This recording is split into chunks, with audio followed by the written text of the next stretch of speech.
നമുക്ക് വചനത്തിലേക്ക് നോക്കുന്നതിന് മുമ്പായിട്ട് ഒരു വാക്കുകൂടെ കത്താൻ നമുക്ക് പ്രാർത്ഥിക്കാം. സ്നേഹം പിതാവേ, യേശുവേ, അവിടുത്തെ പുഞ്ചിരിക്കുന്ന മുഖം ഞങ്ങളുടെ മേലുള്ളതൊക്കെ ഞങ്ങൾ സ്തുതിക്കുന്നു.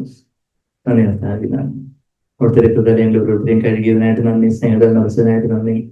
അങ്ങേതന്നെ നോക്കിയിരിപ്പാൻ, അങ്ങേതന്നെ ആരാധിപ്പാൻ, അങ്ങിൽ നിന്ന് കേൾപ്പാൻ ഞങ്ങളെ സഹായിച്ചാട്ട് കർത്താവേ, ആ വചനം ഞങ്ങളുടെ ഹൃദയങ്ങളിലെ പുതിയ പലകമേലെ എഴുതുവാൻ തക്കവണ്ണം ഞങ്ങളെ തന്നെ ഏൽപ്പിച്ചു തരുന്നു. ആ വചനം ഞങ്ങളിലെ ജീവനായി തീരട്ടെ, ജഡമായി തീരട്ടെ, നിങ്ങളുടെ ആത്മാവിന്റെ ഭാഗമായി തീരട്ടെ. അവിടുത്തെ പരിണാമത്തെ മോഹപ്പെടുത്തിയായിട്ട് എല്ലാ ഈശ്വരത്താവിന്റെ ഇതിലൂടെയും അവരുടെ നാമത്തിലാണ്. നമുക്ക് യോഹന്നാന്റെ സുവിശേഷത്തിലേക്ക് ഒരു വാക്യത്തിലേക്ക് നമ്മളുടെ ശ്രദ്ധയെ തിരിക്കാമല്ലോ. ഇന്ന് എന്റെ ഹൃദയത്തില് ഞാൻ പറയാൻ ആഗ്രഹിക്കുന്ന കാര്യം, കർത്താവ് പറയാൻ ആഗ്രഹിക്കുന്ന കാര്യം ഞാൻ വിശ്വസിക്കുന്നത് ഒരു വാക്കാണ്, സന്തോഷം. നമുക്ക് എല്ലാവർക്കും ഇഷ്ടമുള്ള ഒരു വാക്കാണല്ലേ സന്തോഷം, ജോയ്. അത് ആരുടെ സന്തോഷമാണ് നമുക്ക് വേണ്ടേ? ഇന്ന് ലോകത്തിൻ്റെതായ സന്തോഷങ്ങളുണ്ട്. നമ്മുടെ വികാരത്തില് പലതരത്തിലുള്ള സന്തോഷം, പല നല്ല കാര്യങ്ങളൊക്കെ നടക്കുമ്പോഴൊക്കെ നമ്മുടെ വികാരത്തിന്റെ തരത്തിലൊരു സന്തോഷമുണ്ട്. എന്നാൽ എനിക്ക് വേണ്ടത്, നമുക്ക് ഓരോരുത്തർക്കും വേണ്ടത് യേശുവിന്റെ സന്തോഷമാണ്. മൈ ജോയ് എന്ന് കർത്താവ് പറഞ്ഞു. എന്റെ സന്തോഷം, എന്റെ സന്തോഷം എന്ന് കർത്താവ് പറയുന്നത് എവിടാന്ന് ചോദിച്ചാൽ യോഹന്നാന്റെ സുവിശേഷം 15-ാം അധ്യായത്തിന്റെ 11-ാമത്തെ വാക്യത്തിലാണ്. ജോൺ 15:11. യോഹന്നാൻ 15-ാം അധ്യായം കർത്താവ് ഗത്സമന തോട്ടത്തിലേക്കൊക്കെ പോകുന്നതിന് തൊട്ട് മുമ്പായിട്ട്, ഗത്സമന തോട്ടത്തിലേക്ക് പോകുന്ന യോഹന്നാൻ 18-ാം അധ്യായത്തിൽ നമ്മൾ വായിക്കുന്ന അന്ത്യത്താഴം, യോഹന്നാൻ 13-ാം അധ്യായത്തിലെ അന്ത്യത്താഴം, കർത്താവ് ശിഷ്യന്മാരുടെ കാലൊക്കെ കഴുകുന്നു. അതിനുശേഷം യൂദാസ് ഊറ്റി കൊടുക്കാനായിട്ട് പോകുന്നു. ബാക്കി 11 ശിഷ്യന്മാരുണ്ട്. അവരോട് അതീവ വാത്സല്യത്തോടെ കർത്താവ് സംസാരിക്കുന്നു. ഒരുപക്ഷെ 14-ാം അധ്യായത്തിന്റെ അവസാനത്തില് ലെറ്റ്സ് ഗോ ഫ്രം ഹിയർ, എഴുന്നേൽക്കുകയും നാം പോവുക എന്ന് പറയുമ്പോൾ കർത്താവ് ആ മാളിക മുറിയിൽ നിന്നും ഒരുപക്ഷെ കർത്താവ് ഒലിവുമലയിലേക്ക് പോയതായിട്ട് നമ്മള് മത്തായി 26:30 നമ്മൾ കാണുന്നുണ്ട്. അപ്പം കർത്താവ് ഒലിവുമലയിലേക്ക് പോകുന്ന വഴിയിലോ ഒരുപക്ഷെ അവിടെ എത്തിയിട്ടോ ആയിരിക്കും കർത്താവ് 15-ാം അധ്യായത്തിലെ കാര്യങ്ങൾ. ഒലിവുമലയിലേക്ക് പോകുന്ന വഴിയില് ഒരുപക്ഷെ ഒരുപാട് മുന്തിരിത്തോട്ടങ്ങള് അവിടെ ഉണ്ടായിരിക്കും. കർത്താവ് അതൊക്കെ നോക്കി, ഞാനാണ് സാക്ഷാൽ മുന്തിരിവള്ളി എന്ന്, നിങ്ങളിപ്പോ കൊമ്പുകളാണെന്നൊക്കെ പറഞ്ഞ് യോഹന്നാൻ 15-ന്റെ 11-ാമത്തെ വാക്യത്തില് എന്റെ സന്തോഷം, അത് മലയാളത്തിൽ അങ്ങനെയാണ് തുടങ്ങുന്നത്, എന്റെ സന്തോഷം. എന്റെ സന്തോഷം നിങ്ങളിൽ ഇരിക്കുവാനും അല്ലെങ്കിൽ വസിപ്പാനും എന്ന് കുറച്ചുകൂടെ കറക്റ്റായിട്ട് ട്രാൻസ്ലേറ്റ് ചെയ്യുന്നത് വെച്ചാല്, മെനു എന്ന് പറയുന്ന ആ ഗ്രീക്ക് പദം അവിടെ ആ യോഹന്നാൻ 15-ാം അധ്യായത്തിൽ മൊത്തം വസിക്കുക, വസിക്കുക, എന്നിൽ വസിക്കുക, നിങ്ങളിലും വസിക്കും, കുമ്പും മന്ത്രിവള്ളിയിൽ വസിച്ചിട്ടല്ലാതെ എന്നൊക്കെ പറയുമ്പോൾ വസിക്കുക എന്ന ആ പദം തന്നെയാണ് യോഹന്നാൻ 15-ന്റെ 11-ാമത്തെ വാക്യത്തിലും അവിടെയും അങ്ങനെ എഴുതിയിരിക്കുന്നത്. My joy may be in you എന്ന NASB-യില്, എന്നാൽ KJV-യിൽ അവിടെ മേ അബൈഡ് ഇൻ യു എന്ന് കുറച്ചുകൂടെ കറക്റ്റ് ആയിട്ട് ട്രാൻസ്ലേറ്റ് ചെയ്തിട്ടുണ്ട്. അപ്പം എന്റെ സന്തോഷം, യേശു കർത്താവ് ഇന്ന് നമ്മളെ നോക്കി പറയുക, എന്റെ മോനെ, എന്റെ മോളെ, നമ്മളെ ഓമന പേര് ചൊല്ലി വിളിക്കുന്ന കർത്താവ്. മോളെ സിസ്റ്റർ ഇപ്പോൾ ഓൺലൈനായിട്ടുണ്ട്. മോളെ സിസ്റ്റർ പ്രാർത്ഥിക്കുമ്പോൾ പലപ്പോഴും പറയുന്നില്ല, ബാക്കിയുണ്ട്. യേശയ്യാവ് 45-ന് നമ്മളെ ഓമന പേര് ചൊല്ലി വിളിക്കുന്ന കർത്താവ്.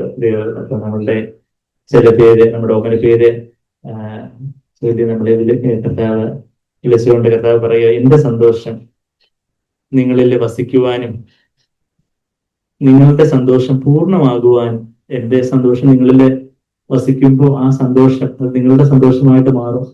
ആ സന്തോഷം അതങ്ങ് പൂർണ്ണമാകണം. അത് ശരിയാണ്, നിങ്ങൾക്ക് ഇപ്പോ സന്തോഷമുണ്ട്, ഞാൻ നിങ്ങളുടെ കൂടെ ഇപ്പോൾ ഉണ്ടല്ലോ എന്നുള്ളൊരു സന്തോഷമൊക്കെ നിങ്ങൾക്കുണ്ട്. ഞാൻ അങ്ങ് പോകാൻ പോവുകയാണ്, എന്റെ സന്തോഷം പൂർണ്ണമാകുവാനും ഞാനിത് നിങ്ങളോട് സംസാരിച്ചിരിക്കുന്നു എന്ന് പറയുന്നു കർത്താവ്. എന്റെ സ്നേഹം, എന്റെ സന്തോഷം, എന്റെ സമാധാനം എന്നൊക്കെ പറയുന്ന ആ പോർഷൻ ഇതാണെന്നുള്ള കാര്യം നമ്മൾ പലപ്പോഴും കണ്ടിട്ടുണ്ട്. എന്റെ സ്നേഹം, സന്തോഷം, സമാധാനം എന്നാണ് ഇത് തുടങ്ങുന്നത്. പരിശുദ്ധാത്മാവിന്റെ ഫലം ലവ്, ജോയ്, പീസ്, ഗലാത്യർ 5:22 വാക്യം, 23-ാമത്തെ വാക്യത്തിൽ ഇങ്ങനെ ആത്മാവിന്റെ ഫലം സന്തോഷം, സമാധാനം, സ്നേഹം, സന്തോഷം, സമാധാനം, സ്നേഹം, ലവ്, ജോയ്, പീസ്. അവ സ്നേഹം, അവിടെ കർത്താവിന്റെ സ്നേഹം, എന്റെ സ്നേഹം എന്ന് പറയുന്നൊരു വാക്ക് അത് തൊട്ട് മുമ്പ് എന്റെ 9-ാമത്തെ വാക്യത്തിൽ നമ്മൾ കാണുന്നുണ്ട്. എന്റെ സ്നേഹം പിതാവിനെ സ്നേഹിക്കുന്നത് പോലെ, യോഹന്നാൻ 15:9, പിതാവിനെ സ്നേഹിക്കുന്നത് പോലെ ഞാനും നിങ്ങളെ സ്നേഹിക്കുന്നു, എന്റെ സ്നേഹത്തിൽ വസിക്കുവിൻ. അത് കഴിഞ്ഞിട്ട് ഇവിടെ എന്റെ സന്തോഷം നിങ്ങളിൽ വസിപ്പാനും ആ സന്തോഷം പൂർണ്ണമാകുവാനുമാണ് ഞാൻ പറയുന്നതെന്ന് 11-ാമത്തെ വാക്യത്തിൽ പറയുന്നു. എന്റെ സമാധാനം തൊട്ട് മുമ്പത്തെ അധ്യായത്തില് യോഹന്നാൻ 14:27 വാക്യത്തില് സമാധാനം ഞാൻ നിങ്ങൾക്ക് തന്നേച്ചു പോകുന്നു, എന്റെ സമാധാനം ഞാൻ നിങ്ങൾക്ക് തരുന്നു. അപ്പൊ കർത്താവിന്റെ സ്നേഹം, കർത്താവിന്റെ സന്തോഷം, കർത്താവിന്റെ സമാധാനം, യഥാർത്ഥത്തില് യേശു അനുഭവിച്ച ഒരു സന്തോഷമുണ്ട്. ഈ ഭൂമിയില് കർത്താവ് അനുഭവിച്ച ഒരു സന്തോഷം. ശരിയാണ്, നമുക്ക് ക്രിസ്ത്യ ജീവിതത്തിൽ നമുക്ക് ഈ കാര്യത്തിലൊക്കെ വലിയ സന്തോഷമുണ്ട്. ദൈവം നമുക്ക് ഈ അനുഗ്രഹങ്ങൾ തന്നു, എന്റെ ഈ പ്രാർത്ഥന കേട്ടു, എനിക്ക് അത് തന്നു, ഇത് തന്നു, അതിലൊക്കെ വലിയ സന്തോഷമുണ്ട്. വേറെ ചില കാര്യങ്ങൾ തന്നില്ല, അതിൽ എനിക്ക് പരിഭവമുണ്ട് എന്നൊക്കെ ആയിരിക്കും നമ്മളുടെ ഡയലോഗ്. എന്ന യേശുവിന്റെ സന്തോഷം, യേശു കർത്താവ് ഭൂമിയിൽ ജീവിക്കുമ്പോൾ കർത്താവിന് വലിയ വസ്തുവകകളും വലിയ ബംഗ്ലാവും വലിയ കോടികളും ആസ്തിയും വലിയ റോമൻ ഗവൺമെന്റിന്റെ മേലുള്ള വലിയ സ്വാധീനവും അങ്ങനെയൊക്കെയുള്ള വലിയ വലിയ കാര്യങ്ങൾ ഒക്കെ ഉണ്ടായിട്ട് കർത്താവ് സന്തോഷിച്ചു എന്നുള്ളതല്ല, മറിച്ച് കർത്താവ് ഒരു അതീവ ദരിദ്രമായ ഒരു കുടുംബത്തിൽ പിറന്നു. അതീവ ദരിദ്രമായ കുടുംബത്തിൽ പിറന്നു എവിടെ വായിക്കുന്നു? നമ്മളത് ലൂക്കോസ് 2-ാം അധ്യായത്തിൽ കാണുന്നുണ്ട്.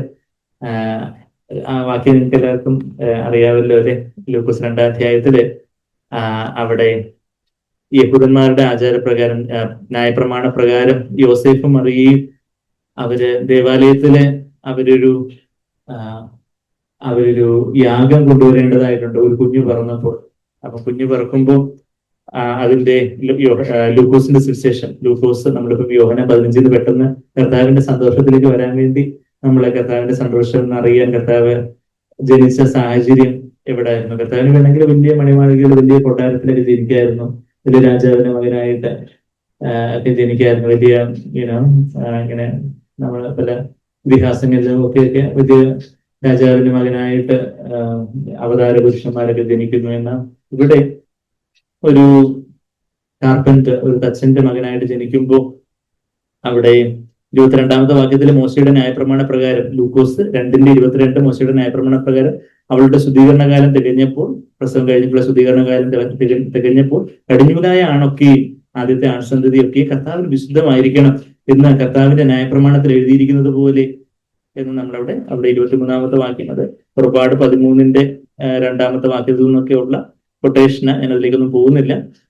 അവനെ കർത്താവിനെ അർപ്പിക്കുവാനും, 24-ാമത്തെ വാക്യം ലൂക്കോസ് 2:24, അവനെ കർത്താവിനെ അർപ്പിക്കുവാനും ഒരു ഇണ കുറുപ്രാവിനെയോ 2 പ്രാക്കുഞ്ഞുങ്ങളെയോ കർത്താവിന്റെ ന്യായപ്രമാണത്തിൽ കൽപ്പിച്ചതുപോലെ യാഗം കഴിക്കുവാനും അവർ അവനെ ജെറുസലേമിലേക്ക് കൊണ്ടുപോയി എന്നുള്ളൊരു കാര്യം. അവിടെ നമ്മൾ ലേവ്യർ 12:8 എടുത്ത് നോക്കുവാണെങ്കിൽ, ഇവിടെ ഒരു വിരൽ വെച്ചുകൊണ്ട് ലേവ്യർ 12:8 എടുത്ത് നോക്കുവാണെങ്കിൽ അവിടെ എന്താ യഥാർത്ഥത്തിൽ ലേവ്യർ 12:8 അതൊരു സെക്കൻഡ് ഓപ്ഷനായിട്ടാണ് ഈ കുറുപ്രാവിനെയൊക്കെ അർപ്പിക്കുന്ന കാര്യം പറയുന്നത്. ഫസ്റ്റ് ഓപ്ഷനായിട്ട് അഫോർഡ് ചെയ്യാൻ പറ്റുന്നവർക്ക് വേറെ ചില കാര്യങ്ങളുണ്ട്. ലേവ്യർ 12:8 വാക്യം അവിടെ എന്താ നമ്മൾ വായിക്കുന്നതെന്ന് ചോദിച്ചാൽ, if she cannot afford a lamb, ശരിക്കും യഥാർത്ഥത്തിൽ ഒരു ആട്ടിൻകുട്ടിയാണ് അർപ്പിക്കേണ്ടത്.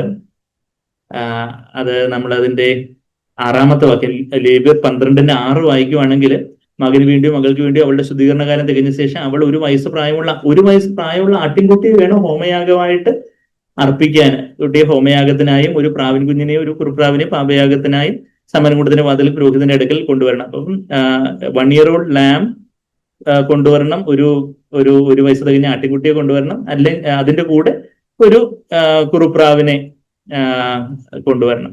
ഒരു കുറുപ്രാവിനെയോ കൊണ്ടുവരണം. എന്നുവെച്ചാല് പ്രാവിൻ കുഞ്ഞിനെയോ കുറുപ്രാവിനെയോ കൊണ്ടുവരണം. ഒന്ന് ആട്ടിൻകുട്ടി മസ്റ്റ്, പിന്നെ കുറുപ്രാവോ അല്ലെങ്കിൽ പ്രാവിൻ കുഞ്ഞോ വേണം. ഇതാണ് ഫസ്റ്റ് ഓപ്ഷൻ. എന്നാ ചിലർക്ക് അത്രയും അഫോർഡ് ചെയ്യാൻ പറ്റത്തില്ല. എന്ന് വെച്ചാൽ അത്രയും കുഞ്ഞുങ്ങള് പപ്പയോടും മമ്മയോടും പറയാം, എനിക്ക് ഇത് വേണം, എനിക്ക് അത് വേണം, അത്രയും അയച്ചു തരാൻ അച്ഛൻ്റെ ഈ പൈസ ഇല്ല എന്ന് പറയാം. എനിക്കോട് അഫോർഡ് ദാറ്റ്. വേറെ എന്തൊക്കെ അഫോർഡ് ചെയ്യാനൊക്കെ ഈ കളിപ്പാട്ടം, അത് വേണം, ഇത് വേണം, അതൊന്നും അത്രയും ചെലവഴിക്കാനായിട്ട് പപ്പയുടെ കയ്യില് അപ്പച്ചിയുടെ കയ്യില് പൈസ ഇല്ല പറയുമ്പോ ഇവിടെ കനോട്ട് അഫോർഡ്, അത് നമ്മളിവിടെ കനോട്ട് അഫോർഡ് എന്നുള്ളത് അവളുടെ 8-ാമത്തെ വാക്യം, അതായത് ലേവ്യർ 12:8, ആട്ടിൻകുട്ടിക്ക് അവളുടെ പക്കൽ വകയില്ല, എന്നുവെച്ചാൽ അവൾക്ക് അഫോർഡ് ചെയ്യാൻ ഒക്കത്തില്ല. ആട്ടിൻകുട്ടി കുറച്ചുകൂടെ ചെലവുള്ള കാര്യമാണ്, വകയില്ല എങ്കിൽ അവൾ 2 കുറുപ്രാവിനെ, മറ്റേത് ഒരു ആട്ടിൻകുട്ടിയും ഒരു കുറുപ്രാവിന് പകരമായിട്ട് വേണമെങ്കിൽ പ്രാവി കുഞ്ഞിനെയും കൊണ്ടുവരാം. പക്ഷെ ഇപ്പം ഈ ആട്ടിൻകുട്ടിയൊക്കെ വാങ്ങിക്കാൻ വലിയ വകയൊന്നും ഇല്ല എന്നുണ്ടെങ്കിൽ എന്ത് ചെയ്യാന്ന് വെച്ചാൽ രണ്ട് കുറുപ്രാവിനെ 2 പ്രാവിൻ കുഞ്ഞിനെയോ ഒന്നിനെ ഹോമയാഗത്തിനും മറ്റേതിനെ പാപയാഗത്തിനുമായിട്ട് കൊണ്ടുവരണം. പുരോഹിതൻ അവൾക്ക് വേണ്ടി പ്രായശ്ചിത്തം കഴിക്കണം, എന്നാൽ അവൾ ശുദ്ധയാകും. അപ്പം ഏറ്റവും ഭക്തരായ നീതിമാൻ എന്ന ദൈവവചനത്തെ പരിശുദ്ധാത്മാവ് തന്നെ പറയുന്ന യോസേഫ്, അതുപോലെ ദൈവഭക്തയായ ഭാഗ്യവതിയായ മറിയം.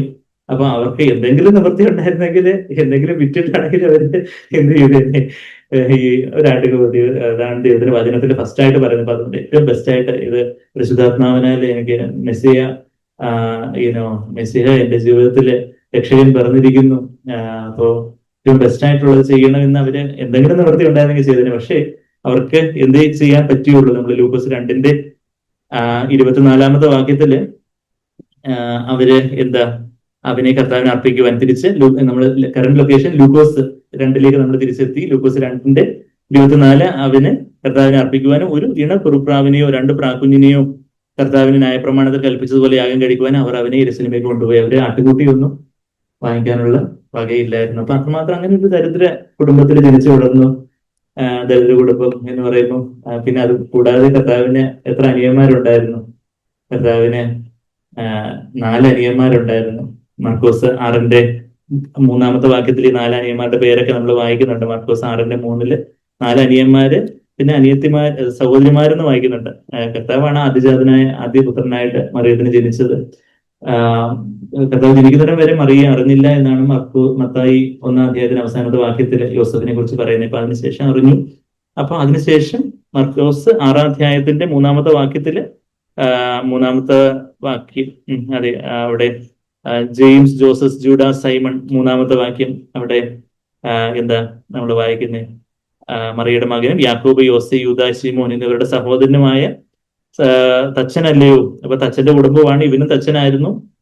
യോസഫ് മാത്രമല്ല, കർത്താവും തച്ചനായിട്ട് ഉപജീവനം കഴിച്ചത്. ഇവന്റെ സഹോദരികളും എന്ന് വായിക്കുമ്പോൾ അറ്റ്ലീസ്റ്റ് 2 പേരെങ്കിലും ഉണ്ട്. അപ്പൊ 4-2 6 പേര്, പിന്നെ മറിയം കൂടെ ചേർത്ത് 7 പേര്. പിന്നെ യോസേഫ് എന്നെ കുറിച്ച് പിന്നീട് നമ്മൾ വായിക്കാത്തതുകൊണ്ട് യോസേഫ് അതിനുള്ളിൽ മരിച്ചു കാണും നമ്മൾ വിശ്വസിക്കുന്നത്. അപ്പൊ അത്രയും വലിയൊരു കുടുംബത്തെ ഒരു പുലർത്തേണ്ട ഒരു ചുമതലയായ മൂത്തപുത്രൻ. ആ കർത്താവിന് ഒരു സന്തോഷം ഉണ്ടായിരുന്നു. അതാണ് ഞാൻ പറഞ്ഞു വരുന്നത്. ഇപ്പൊ നമ്മളുടെ സാഹചര്യങ്ങളിലുള്ള സന്തോഷത്തെ അല്ല എന്ന് പറഞ്ഞു വരിക. അതും കർത്താവിന്റെ ശുശ്രൂഷയിൽ എത്ര വലിയ എതിർപ്പുകളായിരുന്നു. ആന്റിലെഗോ എന്നുള്ളൊരു പദം ഉപയോഗിച്ചിരിക്കുന്ന, അവന് പാപികളുടെ വിരോധം കണക്കിടാതെ എന്നുള്ളൊരു വാക്ക് നമ്മളെ എബ്രായർ 12-ാം അധ്യായത്തിലേക്ക് നമ്മൾ വരുമ്പോൾ എന്തെല്ലാം എതിർപ്പുകളും എന്തെല്ലാം പ്രോസിക്യൂഷനോ ഒപ്പോസിഷനോ ഒക്കെയാണ് കർത്താവിന് ഫേസ് ചെയ്യേണ്ടി വന്നത്. കർത്താവിന്റെ ശുശ്രൂഷയിലുടനീളം കർത്താവിനെ അവര് ക്ലിഫിന്റെ മലയുടെ മണ്ടയ്ക്ക് ഒന്ന് തള്ളിയിടാൻ നോക്കുന്നു, കല്ലെടുത്ത് എറിയാൻ നോക്കുന്നു, കൊല്ലാൻ നോക്കുന്നു. എന്തെല്ലാം പ്ലോട്ടുകളും പ്ലാനുകളും എന്തെല്ലാം കാര്യങ്ങളൊക്കെ ഉണ്ടായിരുന്നു. അപ്പം എബ്രായർ 12 അവിടെ അതിന്റെ 3-ാമത്തെ വാക്യത്തിൽ നിങ്ങളുടെ ഉള്ളിൽ ക്ഷീണിച്ച് മടുക്കാതിരിക്കാൻ, നമ്മളുടെ ഉള്ളിൽ ചിലപ്പോൾ നമുക്കൊരു അധൈര്യമോ നിരാശയോ വിഷമോ ക്ഷീണമോ അങ്ങനെയൊക്കെ വരാം. അങ്ങനെ മടുക്കാതിരിക്കുവാൻ പാപികളാൽ തനിക്ക് നേരിട്ട് ഇങ്ങനെയുള്ള വിരോധം സഹിച്ചവനെ. ആ വിരോധം എന്നുള്ള വാക്ക് ഹോസ്റ്റിലിറ്റി, ആന്റിലെഗോ എന്നുള്ളൊരു പദം ഉപയോഗിച്ചിരിക്കുന്നത്. ആന്റിലെഗോ എന്ന് പറഞ്ഞാല് ബീങ് സ്പോക്കൺ അഗൻസ്റ്റ് എന്നുള്ളൊരു വാക്ക് അതിന്റെ യഥാർത്ഥത്തിലുള്ള ഒരു അർത്ഥം എന്ന് വെച്ചാല് ലഘു എന്ന് പറയുമ്പോൾ സംസാരിക്കുന്നതിനെ കുറിക്കുന്ന, ആന്റി ലഘു എതിരായിട്ട് സംസാരിക്കുന്നത്. അപ്പൊ അതുപോലെ ഉള്ള എതിർപ്പുകളും എന്തെല്ലാം കാര്യങ്ങള് അവര് അവസാനം കർത്താവിനെ അവര് ഒരു ദിവസം രാത്രി കൊണ്ടുപോയി അറസ്റ്റ് ചെയ്ത് പിറ്റേ ദിവസം രാവിലെ കൊണ്ടുപോയി അങ്ങ് ക്രൂശിക്കുക. ഒരു ന്യായമായിട്ടുള്ള വിചാരണയോ കാര്യങ്ങളോ ഒന്നും ഇല്ലാതെ കർത്താവിനെ അങ്ങനെ ക്രൂശിക്കുന്ന. എല്ലാവരും എന്നെ നോക്കുന്നുണ്ടല്ലോ അല്ലെ? എല്ലാവരും എന്നെ നോക്കണം. എല്ലാവരും ഒരു അന്യായമായിട്ടുള്ളൊരു ഇത്രയും അന്യായമായിട്ടുള്ളൊരു വിചാരണ കർത്താവ് നേരിട്ടുണ്ടാകത്തില്ല. ഭൂമുഖത്ത് ഒരാളും നേരിട്ടുണ്ടാവില്ല. അത്രയും പെട്ടെന്ന് കർത്താവിനെ ക്രൂശിച്ച് ഇല്ലാതാക്കുവാനായിട്ട് സാത്താന്റെ തത്രപ്പാട് പരീശന്മാരിലൂടെ, മഹാപുരോഹിതന്മാരിലൂടെയും പരീശന്മാരിലൂടെയും ഒക്കെ വെളിപ്പെട്ട ആ ഒരു കാര്യം.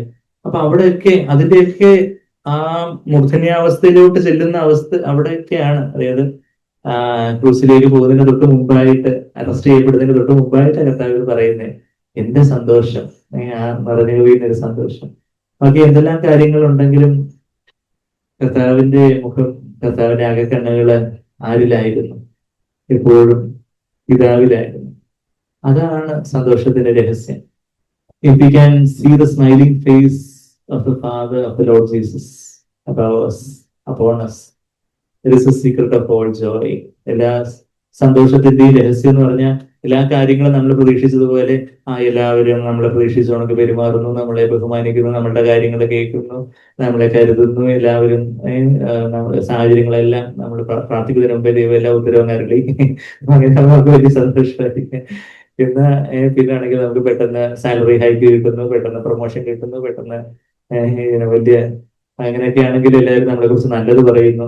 അപ്പൊ അങ്ങനെ ആകുമ്പോൾ നമുക്ക് വലിയ സന്തോഷമായിരിക്കും. എന്നാൽ അതൊക്കെ നമ്മളുടെ ദേഹിയുടെ തലത്തിലുള്ള, വികാരത്തിന്റെ തലത്തിലുള്ള ഒരു സന്തോഷമായി പോയിക്കൊള്ളുന്നില്ല. എന്നാൽ ആത്മാവിനുള്ളൊരു സന്തോഷം, പരിശുദ്ധാത്മാവ് നമ്മളുടെ ആത്മാവിലേക്ക് പകരുന്ന പരിശുദ്ധാത്മാവിന്റെ ഫലത്തിന്റെ പാർട്ടായിട്ടുള്ള ഒരു സന്തോഷം, പരിശുദ്ധാത്മാവിന്റെ ഫലത്തിന്റെ പാർട്ടായിട്ടുള്ള ആ ഒരു പരിശുദ്ധാത്മാവിന്റെ ജീവന്റെ ആ ഒരു ക്വാളിറ്റി ആയിട്ടുള്ള ആ ഒരു സന്തോഷം, ആ സന്തോഷം ഏതൊരു സാഹചര്യത്തിലും മങ്ങിപ്പോകാത്തൊരു സന്തോഷം, ആ ഒരു smiling face of the Lord, കർത്താവിന്റെ ഒരു പുഞ്ചിരിക്കുന്ന മുഖം. യേശു എപ്പോഴും പിതാവിലേക്ക് നോക്കിക്കൊണ്ടേയിരുന്നു ആത്മാവിന്റെ തലത്തില്.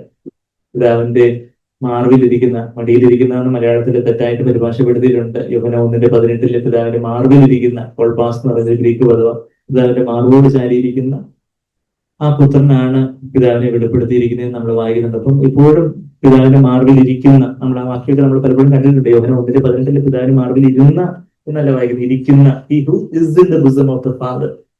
അവിടെ പ്രസന്റ് ടെൻസിൽ എന്ന് പറഞ്ഞിരിക്കുന്ന പറഞ്ഞാൽ കർത്താവ് വചനമായിട്ട് നിത്യത മുതൽക്കേ ആയിരുന്നത് മാത്രമല്ല, ഭൂമിയിലായിരുന്നപ്പോഴും കർത്താവ് ഇവിടെ ഭൂമിയിലെ മനുഷ്യനായിട്ട് ജീവിച്ചപ്പോഴും കർത്താവ് ആരുടെ മടിക്കേരിയായിരിക്കുന്നത്, ആരുടെ മാർവോട് ചാരിയായിരിക്കുന്നത്? പിതാവിന്റെ മാർവോട് ചാരിയിരിക്കുക. കർത്താവ് ആ പിതാവിനോടുള്ള ആ ഒരു സംസർഗം വേർപെട്ട ഒരേ ഒരു സമയം ക്രൂസിൽ ആ 3 നാഴിക നേരം ഇരുട്ട് വ്യാപിച്ചപ്പോ, പിതാവിനെ കൈവിടപ്പെട്ടവനായ സമയം, ആ ഒഴിച്ച് അന്ന് എനിക്ക് വേണ്ടി, ആ സമയത്ത് കർത്താവ് എനിക്ക് വേണ്ടി, നമുക്ക് ഓരോരുത്തർക്കും വേണ്ടി കർത്താവ് എന്തായി തീർന്നു?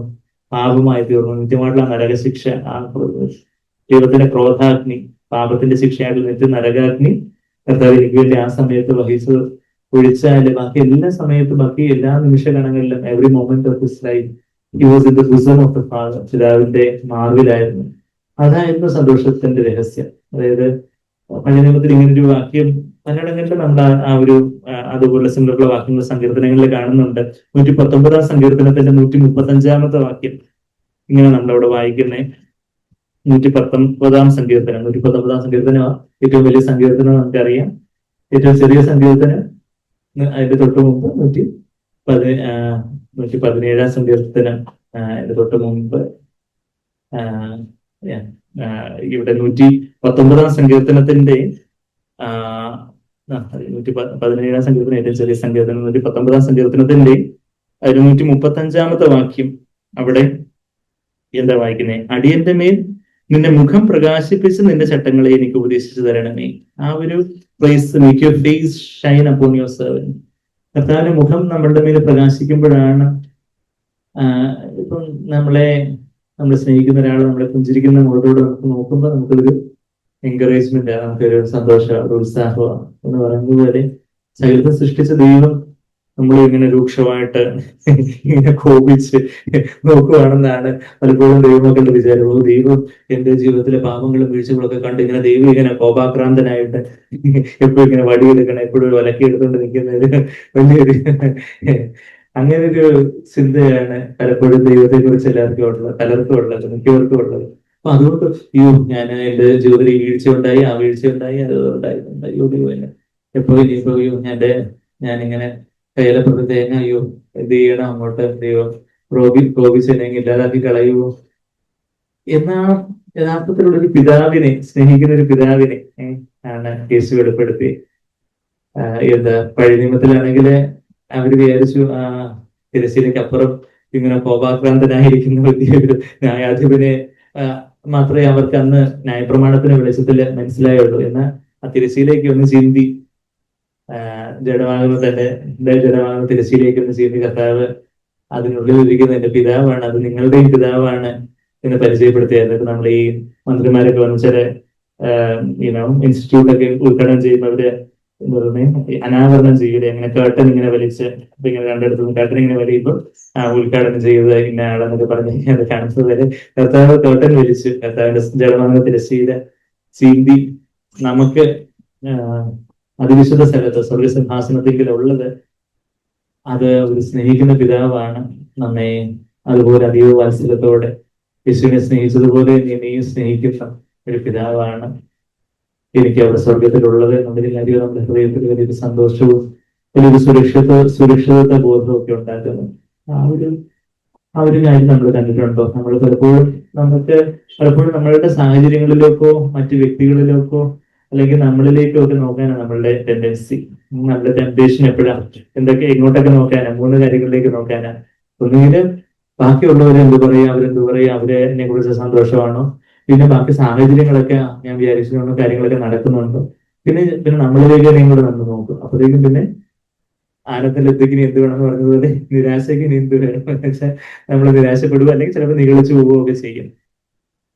എന്നാ നമുക്ക് നോക്കാൻ പറ്റുന്ന ഒരേ ഒരു ഇടം എന്ന് പറഞ്ഞാല് വിശ്വാസത്തിന് നായകനും പൂർത്തിവരുത്തുന്നതുമായ യേശുവിലേക്ക് നോക്കുക. അവിടെ നോക്കിയിട്ട് മതി ബാക്കിയെല്ലാം നോക്കൂ. ആ നോട്ടത്തിൽ നിന്ന് വേണം ബാക്കി എല്ലാ നോട്ടങ്ങളും പോകാൻ. ബാക്കി മറ്റുള്ളവരെ നോക്കിക്കാണുന്നതോ സാഹചര്യങ്ങളെ നോക്കിക്കാണുന്നതോ അല്ലെങ്കിൽ നമ്മളുടെ തന്നെ ജീവിതത്തിലുള്ള കുറവുകളെ കാണുന്നതെല്ലാം കർത്താവിന്റെ ആ മുഖപ്രകാശത്തിൽ വേണം. അല്ലെങ്കിൽ നമ്മളെ നിരാശപ്പെട്ട് നമ്മളെ യഥാർത്ഥത്തിൽ കർത്താവ് ആഗ്രഹിക്കുന്ന ഒരു പൂർണ്ണ സന്തോഷമില്ലാത്തവരായി പോകും. അതാണ് കർത്താവ് പറയുന്നത്. ഞാൻ ഇതൊക്കെ പറഞ്ഞത് നിങ്ങളിലെ സന്തോഷം, എന്റെ സന്തോഷം നിങ്ങളിലായിരിക്കാനും നിങ്ങളുടെ സന്തോഷം പൂർണ്ണമാകുവാനും വേണ്ടിയാണ്. ശരിയാണ്, നിങ്ങൾക്ക് ഇപ്പം കുറച്ച് സന്തോഷമുണ്ട്, എന്നാൽ പൂർണ്ണമായിട്ടൊരു സന്തോഷം ഞാൻ ആഗ്രഹിക്കുന്നവണ്ണം നിങ്ങളുടെ ജീവിതത്തില് ഒരു ക്രിസ്തീയ ജീവിതത്തിൽ ഒരു സന്തോഷം കൂടിക്കൂടി വരുന്നുണ്ട്. അപ്പം നമ്മൾ പലപ്പോഴും ആയിരിക്കും ഈ കരിസ്മാറ്റിക് പെന്തിക്കോസ്റ്റ് കൂടത്തിലൊക്കെ അവരൊക്കെ ഇങ്ങനെ ഭയങ്കര സന്തോഷത്തോടെ തുള്ളിച്ചാടുന്നു, ഇങ്ങനെ സ്പ്രിങ് പോലെ തുള്ളിച്ചാടുന്നു, അവർക്ക് ഭയങ്കര സന്തോഷമാണ്. നമ്മളൊക്കെ ഇങ്ങനെ ഭയങ്കര വിശുദ്ധി, വേർപാട്, ശിഷ്യത്വം, ക്രൂശ്, മരണം, അപ്പോഴത്തേക്ക് നമ്മളൊക്കെ ഇങ്ങനെ ശവസംസ്കൃത ശുശ്രൂഷ ആ ഒരു ഭയങ്കര പ്ലാനായിട്ട് ഈ ലോകത്തിന്റെ ഭാരം എല്ലാം ചുമക്കുന്ന കുഞ്ഞാടാണ് ഞാൻ കരുതിയിട്ടുള്ള വലിയ നമുക്ക് ചിരിക്കണമെങ്കിൽ തന്നെ ഇങ്ങനെ കുറച്ചൊരു പാടുകത്തെ ഒക്കെ ഇങ്ങനെ എന്തോ നമുക്ക് ചെലവുള്ള കാര്യമാണെന്നുള്ള രീതിയിൽ ഒരു ചിരിയൊക്കെ വരുന്നത്. അപ്പൊ അങ്ങനെയൊക്കെ പലപ്പോഴും അങ്ങനെയൊക്കെ ആയി പോകാനൊരു സാധ്യതയുണ്ട്. നമ്മളിങ്ങനെ വലിയ വിശുദ്ധിയുടെയും വലിയ കാര്യങ്ങളൊക്കെ നമ്മൾ കേൾക്കുമ്പോൾ എന്നാൽ യഥാർത്ഥത്തിലുള്ള നീതി അത് സന്തോഷത്തോടും സമാധാനത്തോടും കൂടി ഒരു നീതിയാണെന്ന് കർത്താവ് നമ്മളെ പഠിപ്പിച്ചത്. എവിടെ പഠിപ്പിച്ചത്? റോമർ 14 അധ്യായത്തിലെ ദൈവരാജ്യം, റോമർ 14:17 കർത്താവ് എപ്പോഴും ദൈവരാജ്യം ദൈവരാജ്യം ദൈവരാജ്യം ദൈവരാജ്യം സ്വർഗരാജ്യം സ്വർഗരാജ്യം ദൈവരാജ്യം സ്വർഗരാജ്യം എന്ന് പറഞ്ഞുകൊണ്ടിരുന്നത്. ആ സ്വർഗരാജ്യം ദൈവരാജ്യം എന്താണെന്ന് പരിശുദ്ധാത്മാവ്, ആ ദൈവം നമ്മുടെ ജീവിതത്തിൽ രാജാവായിരിക്കുന്ന ദൈവരാജ്യം, കർത്താവ് നമ്മുടെ ജീവിതത്തിൽ രാജാവായിരിക്കുന്ന കർത്താവിന് നമ്മുടെ ജീവിതത്തിന്റെ പൂർണ്ണമായിട്ടുള്ള കൺട്രോൾ കൊടുക്കത്തില്ല. അയ്യോ പിന്നെ എനിക്ക് അങ്ങോട്ടും ചെയ്യുന്നതിൽ ഇങ്ങോട്ടും ചെയ്യുന്നതിൽ ഞാൻ എത്ര ഇങ്ങനെ ഞെരുങ്ങി പിടിച്ചിരിക്കും എന്നായിരിക്കും നമ്മൾ വിചാരിക്കുന്നത്. അങ്ങനെയല്ല, മറിച്ച് യഥാർത്ഥത്തിലുള്ള ദൈവരാജ്യം റോമർ 14:17 വാക്യം, ദൈവരാജ്യം ഭക്ഷണവും പാനീയവും അല്ല. ഭക്ഷണത്തിലും പാനീയത്തിലൊക്കെ ചിലർക്ക് വലിയ സന്തോഷം, എനിക്ക് നല്ല ഏറ്റവും ടേസ്റ്റി ആയിട്ടുള്ള ഫുഡ് കിട്ടുവാണെങ്കിൽ, ഏറ്റവും നല്ല ഡ്രിങ്ക്സ് കിട്ടുവാണെങ്കിൽ അതാ വലിയ സന്തോഷം. എന്നാൽ ആ ഭക്ഷണവും പാനീയമൊന്നും അല്ല ലോകക്കാർക്കുള്ള സന്തോഷം അതൊക്കെയാ. എന്നാൽ അത് കുറച്ചുകൂടെ കറക്റ്റായിട്ട് ഇങ്ങനെ അത് എഴുതണ്ടേ, പരിശുദ്ധാത്മാവിലുള്ള നീതിയും സമാധാനവും സന്തോഷവും അത്രേ. നമ്മൾ മലയാളം പരിഭാഷയിൽ നീതിയും സമാധാനവും പരിശുദ്ധാത്മാവിൽ സന്തോഷവും എഴുതിയിരുന്നേ. എന്നാൽ യഥാർത്ഥത്തില് അത് ആ പരിശുദ്ധാത്മാവിലുള്ള നീതിയും പരിശുദ്ധാത്മാവിന്റെ സന്തോഷം, പിന്നെ നീതിയും സമാധാനവും ഒക്കെ വേറെ ഇതിലുള്ളത് എന്നുള്ള അർത്ഥത്തിലല്ല. എല്ലാ നീതിയും സമാധാനവും സന്തോഷവും എല്ലാം പരിശുദ്ധാത്മാവിലുള്ളതാണ്. Righteousness, peace and joy in the holy spirit. ആ ഒരു യഥാർത്ഥത്തിലുള്ള ഒരു നീതി നമ്മൾ റോമർ 14:17 പരിശുദ്ധാത്മാവിലുള്ള സന്തോഷം, ആ പരിശുദ്ധാത്മാവിലുള്ള നീതിയും സമാധാനത്തെ കുറിച്ച് നമ്മളവിടെ വായിക്കുന്നത്. പഴയ നിയമത്തിലെ പരീശന്മാർക്കൊരു നീതി ഉണ്ടായിരുന്നു. അവര് വലിയ വിശുദ്ധരായിട്ട് ജീവിക്കാൻ വേണ്ടി അവര് വലിയ കാര്യങ്ങളൊക്കെ, വലിയ വചനമൊക്കെ അനുസരിക്കാനായിട്ട് വലിയ കാര്യങ്ങളൊക്കെ ചെയ്തുകൊണ്ടിരുന്നു. എന്നാൽ അവർക്ക് അവരുടെ ജീവിതത്തിൽ യഥാർത്ഥത്തിലുള്ള ഒരു സന്തോഷമില്ലായിരുന്നു. വളരെ ലോങ് ഫീസ്ഡ് ഫാരിസീസ് ആയിരുന്നു. അവർക്ക് ഒന്ന് യുനോ എല്ലാരെയും എല്ലാരെയും കുറ്റം വിധിച്ച് മറ്റുള്ളവരുടെ മേൽ വിരൽ ചൂണ്ടി അങ്ങനെ വലിയൊരു ഭാരിച്ച കഷ്ടപ്പെട്ട ഒരു അത് അവർക്ക് കഷ്ടപ്പെട്ട അവർക്കൊരു സന്തോഷമില്ലാത്തൊരു പരീക്ഷ നീതിയായിരുന്നു. എന്നാൽ പരിശുദ്ധാത്മാവിലുള്ള ഒരു നീതി എന്ന് പറഞ്ഞാൽ അത് സന്തോഷത്തോടു കൂടിയ ഒരു നീതിയാണ്. അതൊരു സമാധാനത്തോട് ശരിയാണ്. നമ്മള് യുനോ നമ്മളുടെ ഇപ്പൊ ടാക്സിന്റെ കാര്യത്തിലോ അല്ലെങ്കിൽ നമ്മൾ വേറെ പല കാര്യങ്ങളിലോ ഒരു കള്ളത്തിലോ കാര്യങ്ങളോ ഒന്നും ചെയ്യാതെ എല്ലാം ഏറ്റവും നീതിപൂർവ്വമായിട്ട് കാര്യങ്ങളൊക്കെ ചെയ്യുമ്പോൾ ഇതൊക്കെ കഷ്ടപ്പെട്ടു, ഇതൊക്കെ ക്രിസ്ത്യാനിയായി പോയല്ലോ, അല്ലെങ്കിൽ എനിക്ക് ഇതൊക്കെ കള്ളത്തരത്തിൽ ഇതൊക്കെ ചെയ്യാൻ കുറച്ചുകൂടെ പൈസ ഉണ്ടാക്കാമായിരുന്നു, അല്ലെങ്കിൽ എനിക്ക് ക്രിസ്ത്യാനിയായി പോയല്ലോ അതുകൊണ്ട് എനിക്കിപ്പോ കള്ളം പറയാൻ പറ്റത്തില്ലല്ലോ, അല്ലെങ്കിൽ എനിക്ക് ഈ സാഹചര്യത്തിൽ എന്തോ ഇങ്ങനെ ഭയങ്കര ഭാരിച്ച് കഷ്ടം ആയി പോയി. അതിപ്പം വേറെ വല്ല ചർച്ചിലുള്ള ക്രിസ്ത്യാനി കുഴപ്പമില്ല, ഇപ്പൊ CFC ചർച്ചിലുള്ള ക്രിസ്ത്യാനിയായി പോയില്ല അതുകൊണ്ട് എനിക്ക് അത് ചെയ്യാൻ പറ്റത്തില്ലല്ലോ, ഇത് ചെയ്യാൻ പറ്റത്തില്ലല്ലോ. അങ്ങനെ ഒരു ഭാരിച്ച് എന്തോ ഒരു വലിയ ചുമടും താങ്ങി ഇരിക്കുന്നത് പോലല്ല, മറിച്ച് കർത്താവേ എനിക്ക് കർത്താവ് അവിടുന്ന് എല്ലാം എനിക്ക് ഏറ്റവും നന്നായിട്ട് ചെയ്യും, ഏറ്റവും ഇത് എനിക്ക് വേണ്ടുന്നതല്ല കർത്താവ് അവിടുന്ന് തരും. ഞാൻ മുമ്പേ അവിടുത്തെ രാജ്യനീതി അന്വേഷിക്കുമ്പോൾ വേണ്ടുന്നില്ല കർത്താവ് എനിക്ക് തന്നോളും. അതുകൊണ്ട് ഞാൻ കള്ളത്തരത്തിലോ കള്ളം പറഞ്ഞോ അല്ലെങ്കിൽ വേറെ ചീറ്റിങ്ങിലോ വഞ്ചിച്ചോ ഒന്നും എനിക്ക് വേറൊന്നും നേടാനോ വേറൊന്നും വക്രബുദ്ധി പ്രയോഗിക്കേണ്ടതൊന്നും ആവശ്യമില്ലാതെ സന്തോഷത്തോടെ ഉള്ളൊരു നീതിയാണ്. അത് സമാധാനത്തോടുള്ളൊരു നീതി. അപ്പം ആ ഒരു സന്തോഷം, യേശുവിന്റെ സന്തോഷം നമ്മളെ യോഹന്നാൻ 15:11 നമ്മൾ കേൾക്കാൻ തുടങ്ങിയത്. അപ്പൊ അതുപോലുള്ളൊരു സന്തോഷം നമ്മളെ പഴയ സങ്കീർത്തനത്തിലെ സന്തോഷത്തിന്റെ നദിയെ കുറിച്ച് പറയുന്നൊരു വാക്യം നമുക്ക് മിക്കവർക്ക് പരിചിതമായിരിക്കണം. 46-ാം സങ്കീർത്തനത്തില് അവിടെ ഒരു നദി, നമ്മളിപ്പം കരുണവാപിയെ എന്ന് പറഞ്ഞ് പരിശുദ്ധാത്മാവിന്റെ പാട്ട് പാടി. ആ നദിയാണ് നമ്മൾ ഈ നദി, ആ നദി ആണ് ഈ നദി. 46-ാം സങ്കീർത്തനത്തിന്റെ അതിന്റെ 4-ാമത്തെ വാക്യം. അവിടെ ഒരു നദിയുണ്ട്, ഒരു പുഴയുണ്ട്, ഒരു കരുണവാപി, ഹെവൻലി ലേക്ക്, റിവർ, ഒരു നദിയുണ്ട്. അതിന്റെ തോടുകൾ ദൈവനഗരത്തെ, അത്യുന്നതന്റെ വിശുദ്ധ നിവാസത്തെ തന്നെ സന്തോഷിപ്പിക്കുന്നു. അതാ make glad the city of God, the holy dwelling places of the most holy. അത് സ്വർഗത്തിലുള്ള ഒരു നദി. ഇന്ന് ആ വിശുദ്ധ നഗരം, ദൈവനഗരം എന്ന് പറയുന്നത് പുത്തൻ യെരൂശലേം ആകുന്ന സഭയാണ്. നമ്മുടെ കുടുംബവും നമ്മുടെ വ്യക്തി ജീവിതവും ഒക്കെ അതിന്റെ ഒരു മിനിയേച്ചർ ഫോമാണ്. അവിടെയും നമ്മുടെ ജീവിതത്തിൽ ഒരു നദി, ഒരു വെള്ളച്ചാട്ടത്തിന്റെ കീഴിൽ നിൽക്കുന്ന ഒരാൾക്ക് എന്താ, he's drenched, he's baptised in that, he's immersed in that water. ആ ഒരു ജീവജല നദിയില് നിമഗ്നനായിട്ട് നിമജ്ജനം ചെയ്യുവാൻ ഒക്കെ നമ്മള് പാടുന്നത് പോലെ അതാ ഒരു നദിയുണ്ട്. അതിന്റെ തോടുകൾ ദൈവനഗരത്തെ, അത്യുന്നതന്റെ വിശുദ്ധ നിവാസത്തെ തന്നെ സന്തോഷിപ്പിക്കുന്നു. അതിന്റെ കാരണം എന്ന് പറഞ്ഞാല് ദൈവം അതിന്റെ ഒരു മൂലയ്ക്കുണ്ട്. അങ്ങനെയാണ് വായിക്കുന്നത്. തൊട്ടടുത്ത വാക്യത്തിൽ എന്താ വായിക്കുന്നത്? ദൈവം എവിടെ ഉള്ളേ? ദൈവം അതിന്റെ മധ്യയുണ്ട്, അതുകൊണ്ട് കുലുങ്ങി പോവുകയില്ല. ദൈവം അധികാലത്ത് തന്നെ അതിനെ സഹായിക്കും. ദൈവത്തെ നമ്മളൊരു കോണിലാക്കിയിട്ട് ഒരു മൂലയ്ക്ക് ഇരുത്തിയിട്ട് എനിക്ക് സന്തോഷം വേണമെന്ന് പറഞ്ഞാല് നടക്കത്തില്ല. മറിച്ച് 46-ാം സങ്കീർത്തനത്തിന്റെ 4-5 വാക്യങ്ങള്, Psalm 46 verse 4 and 5. God is in the midst of her, is in the midst of her. ഖെറേബ് എന്ന് പറയുന്ന ഒരു എബ്രായ പദം അവിടെ ഉപയോഗിച്ചിരിക്കുന്നത്. Midst, middle, inner part. ദൈവം നമ്മളുടെ ജീവിതത്തിന് ഒപ്പം നടുക്കൊണ്ടു. ഇന്ന് നമ്മള് കർത്താവ് ആഗ്രഹിക്കുന്നവണ്ണുള്ളൊരു സന്തോഷം. ശരിയാണ്, നമ്മൾ ചിലപ്പോൾ സാഹചര്യങ്ങളിലോ നമ്മളുടേതായ ചില വികാരങ്ങളിലോ ഒക്കെ ചെറിയൊരു സന്തോഷവും കാര്യങ്ങളൊക്കെ കാണുന്ന അവിടുന്ന് ആഗ്രഹിക്കുന്നവണ്ണുള്ളൊരു വർദ്ധിച്ചു വരുന്ന ഒരു സന്തോഷം എന്റെ ജീവിതത്തിലുണ്ടോ?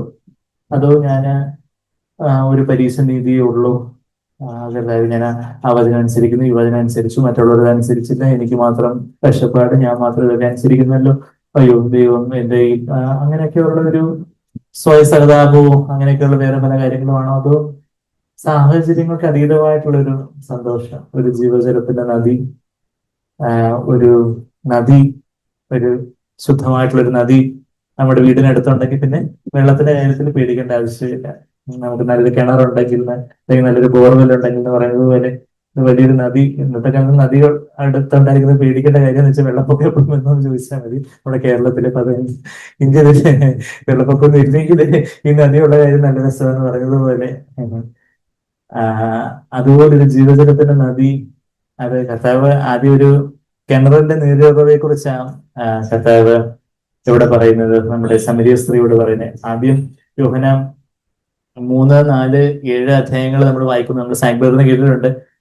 ഒരു increasing measure of the life of Christ, of the holy Spirit എന്ന ലൈഫിന്റെ ഒരു ഉദാഹരണം നമ്മളവിടെ കാണുന്നുണ്ട്. നമ്മള് രക്ഷയെ കുറിച്ചാണ് യോഹന്നാൻ 3-ാം അധ്യായത്തില് നമ്മൾ വായിക്കുന്നത്. വീണ്ടും ജനിക്കുന്നതിനെ കുറിച്ച് നിക്കോദെമോസിനോട് പറയുന്നുണ്ട്.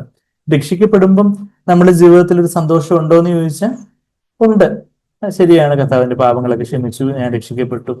എന്നാ ഇന്ന് ആ രക്ഷയുടെ സന്തോഷം തന്നെ അങ്ങ് നമ്മളിൽ നിന്ന് പോയിരിക്കുവാണോ, അതോ ആ സന്തോഷം കൂടിക്കൊണ്ടിരിക്കുവാണോ? രക്ഷയുടെ സന്തോഷത്തെ കുറിച്ച് പറയുമ്പം ആ രക്ഷയെ ഒരു പാനപാത്രത്തോട് ഉപമിച്ചാണ് സങ്കീർത്തനക്കാരൻ പറയുന്നത്. 116-ാം സങ്കീർത്തനത്തിൽ ഒരു വാക്യം, രക്ഷയുടെ പാനപാത്രം എന്ന് പറയുന്നൊരു വാക്യം 116-ാം സങ്കീർത്തനത്തിന്റെ 13-ാമത്തെ വാക്യമാണ്. എന്താ അവിടെ വായിക്കുന്നത്? ഞാൻ രക്ഷയുടെ പാനപാത്രം എടുത്ത് യഹോവയുടെ നാമം വിളിച്ചപേക്ഷിക്കും. Cup of salvation. അപ്പം രക്ഷിക്കപ്പെടുമ്പോൾ ഒരു കപ്പിന്റെ അളവിലാണ് നമ്മളുടെ ഒരു സന്തോഷം നമുക്ക് പറയാം.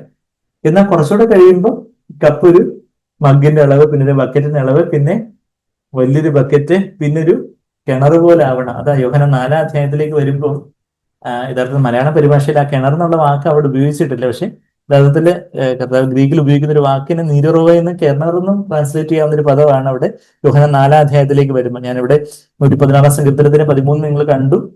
നമുക്കിനി യോഹന്നാൻ 4-ാം അധ്യായത്തിലെ കിണറിലേക്ക് നോക്കുവാണെങ്കിൽ, അരിഞ്ഞത് കിണറ്റിലോട്ട് നോക്കണ്ട, നമ്മുടെ ഇവിടെ യോഹന്നാൻ 4-ാം അധ്യായത്തിലെ കിണറിന്റെ കാര്യം ഞാൻ പറയുന്നത്. യോഹന്നാൻ 4-ാം അധ്യായത്തിന്റെ കിണർ എവിടാന്ന് ചോദിച്ചാൽ അവിടെ നീരുറവ എന്നാണ് കർത്താവ് അവിടെ 14-ാമത്തെ വാക്യത്തിൽ, ഞാൻ കൊടുക്കുന്ന വെള്ളം കുടിക്കുന്നവനോ, ഞാൻ കൊടുക്കുന്ന വെള്ളം കുടിക്കുന്നതിനോ ഒരു നാളും ദാഹിക്കില്ല, ഞാൻ കൊടുക്കുന്ന വെള്ളം അവന് നിത്യജീവനിലേക്ക് പൊങ്ങി വരുന്ന നീരുറവയായി തീരും. ആ നീരുറവ എന്നുള്ള വാക്ക് വെൽ എന്നാണ് NASB ട്രാൻസ്ലേറ്റ് ഉള്ളത്. അപ്പൊ പിന്നെ തെഗൈ എന്ന് പറയുന്നൊരു ഗ്രീക്ക് പദമാണ്. അപ്പം അതിന്റെ അർത്ഥം എന്ന് പറഞ്ഞാല് പെഗൈ എന്നുള്ള വാക്കിന് നീരുറവ, ഫൗണ്ടൻ എന്നുള്ളൊരു അർത്ഥമുണ്ട്. പിന്നെ ഈ നീരുറവ ഉള്ള ഒരു കിണറിന് ഈ പെഗൈ എന്നുള്ള വാക്ക് പറയാം. Well fed by a spring. ഇപ്പൊ ഒരു നീരുറവൊന്നും ഇല്ലാത്ത കിണറാണെങ്കിൽ പിന്നെ ഈ കിണർ പൊട്ട കിണർ ഉണ്ടായിട്ട് കാര്യമൊന്നുമില്ല. അത് ശല്യമേ ഉള്ളത്, അടച്ചുമൂടിയിൽ കാര്യങ്ങൾ അതിനകത്ത് ഒന്ന് വീണ് കുളമാവും. എന്നാ നീരുറവയുള്ള ഒരു കിണർ അതുപോലെ, അതായത് ഞാൻ പറഞ്ഞതെന്ന് വെച്ചാൽ നമ്മള് രക്ഷിക്കപ്പെട്ടപ്പോൾ ഉള്ള ഒരു സന്തോഷം ഞാൻ പലപ്പോഴും സാക്ഷ്യം പറയുമ്പോൾ ആ ഒരു സ്വർഗത്തിന്റെ സ്നേഹവും സന്തോഷവും സമാധാനവും ഒക്കെ എന്നിൽ ഒന്ന് നിറഞ്ഞ കാര്യമായി. ഹെസ്കേൽ 36, 25, 26, 27 വാക്യങ്ങള് 17-ാമത്തെ വയസ്സില് 25 വർഷം മുമ്പ് വായിച്ചപ്പോ, കർത്താവിനോട് സംസാരിച്ചപ്പോ അത് നിറഞ്ഞു എന്നുള്ള കാര്യം പറയാറുണ്ട്. ഞാൻ അതിന്റെ കൂടെ തന്നെ പറയുന്ന ഒരു കാര്യം, ദിവസമായിട്ട് പറയുന്ന ഒരു കാര്യം പറഞ്ഞിട്ടുണ്ട്.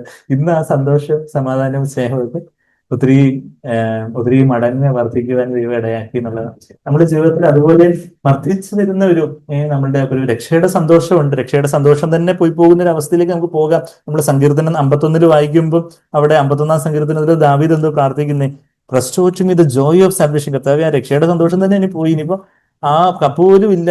അതാ 51-ാം സങ്കീർത്തനത്തിന്റെ 12-ാമത്തെ വാക്യം, Psalm 51:12, നിന്റെ രക്ഷയുടെ സന്തോഷം എനിക്ക് തിരികെ തരണമേ, മനസ്സൊരുക്കമുള്ള ആത്മാവിന് എന്നെ താങ്ങണമേ. രക്ഷപ്പെടുന്ന സമയത്ത് ഒരു സന്തോഷമുണ്ട്. അല്ല, അത് ആ ആത്മാവിന്റെ രക്ഷയിലുള്ള ഒരു സന്തോഷം ദേഹിയുടെ രക്ഷയെ വർദ്ധമാനമായ രീതിയിൽ നമ്മൾ രക്ഷിക്കപ്പെട്ടുകൊണ്ടേ ഇരിക്കുവാണെങ്കിൽ ആ സന്തോഷം കൂടിക്കൊണ്ടേയിരിക്കും. അത് പിന്നെ ഒരു കപ്പെന്നുള്ളത് ഒരു കിണറിന്റെ അളവിലെത്തി. യോഹന്നാൻ 4-ലെത്തി. യോഹന്നാൻ 7-ലേക്ക് വരുമ്പോൾ അവിടെ ഒരു നദിയല്ല, അനേക നദികളെന്നാണ് നമ്മൾ വായിക്കുന്നത്. യോഹന്നാൻ 7-ാം അധ്യായത്തിന് 38-ാമത്തെ വാക്യം, 37-38 വാക്യങ്ങളില് 37-ാമത്തെ വാക്യത്തില്, ദാഹിക്കുന്ന ഏവനും എന്റെ അടുക്കൽ വരുവിൻ എന്ന് കർത്താവ് പറയുക.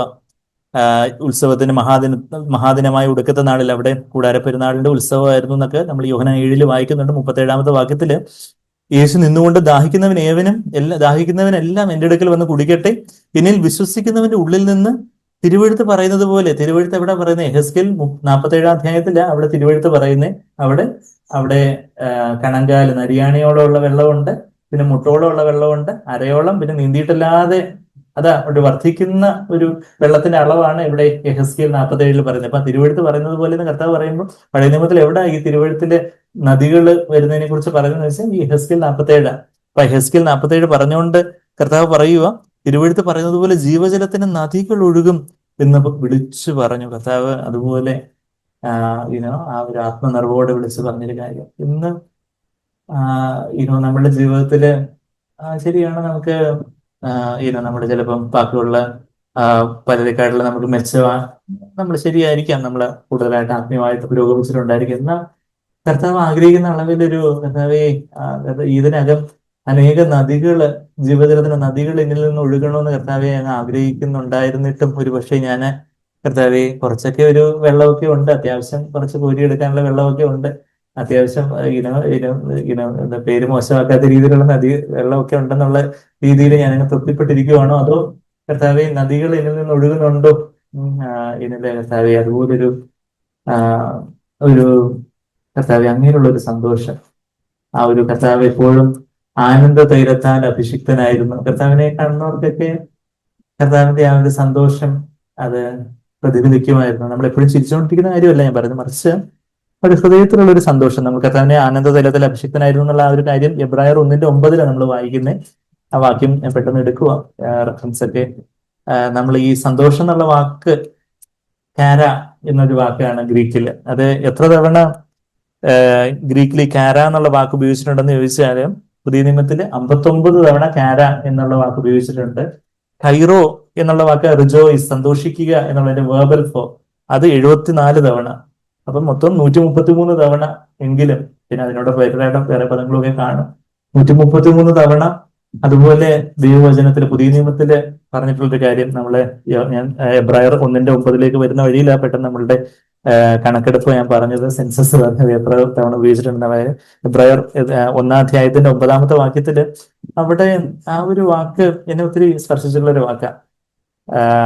അവിടെ 45-ാം സങ്കീർത്തനത്തിന്റെ 7-ാമത്തെ വാക്യത്തിൽ നിന്നുള്ള കൊട്ടേഷനാണ്. 45-ാം സങ്കീർത്തനം ബ്രൈഡൽ സാം എന്നാ പറയുന്നത്, മണവാളന്റെയും മണവാട്ടിയുടെയും സങ്കീർത്തനമാണ് 45-ാം സങ്കീർത്തനം. അതിന്റെ 7-ാമത്തെ വാക്യത്തിൽ മണവാളിനെ കുറിച്ച് പറയുമ്പോൾ നമ്മൾ ആത്മമണവാളിനെ യേശുവിനെ കുറിച്ചാണ് അത് പറയുന്നത്.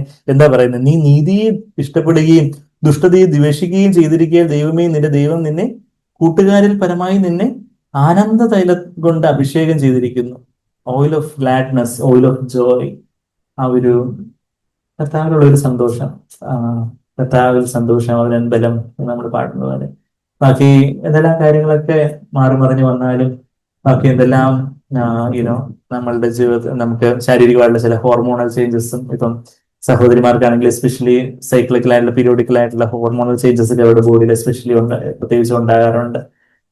ബാക്കി നമുക്ക് പല രീതിയിലുള്ള പലതരത്തിലുള്ള കാര്യങ്ങളും ഒക്കെ നമ്മുടെ ജീവിതത്തിൽ ശാരീരികമായിട്ടും മാനസികമായിട്ടും ദേഹീപരമായിട്ടും നമ്മുടെ ചുറ്റുപാടിലും ഒക്കെ പല കാര്യങ്ങളൊക്കെ ഉയർന്നു പൊങ്ങുമ്പോഴൊക്കെ മാറ്റമില്ലാത്തൊരു സന്തോഷം കർത്താവിന്റെ മുഖത്തേക്ക് ഏതൊരു സാഹചര്യത്തിലും നമുക്ക് സന്തോഷിപ്പാന് നമ്മളെ മറ്റുള്ളവരിലേക്കോ സാഹചര്യങ്ങളിലേക്കോ നമ്മളിലേക്കോ നോക്കിയാൽ നമ്മൾ ഒന്നിലും നിരാശപ്പെടും അല്ലെങ്കിൽ നിഗളിക്കും.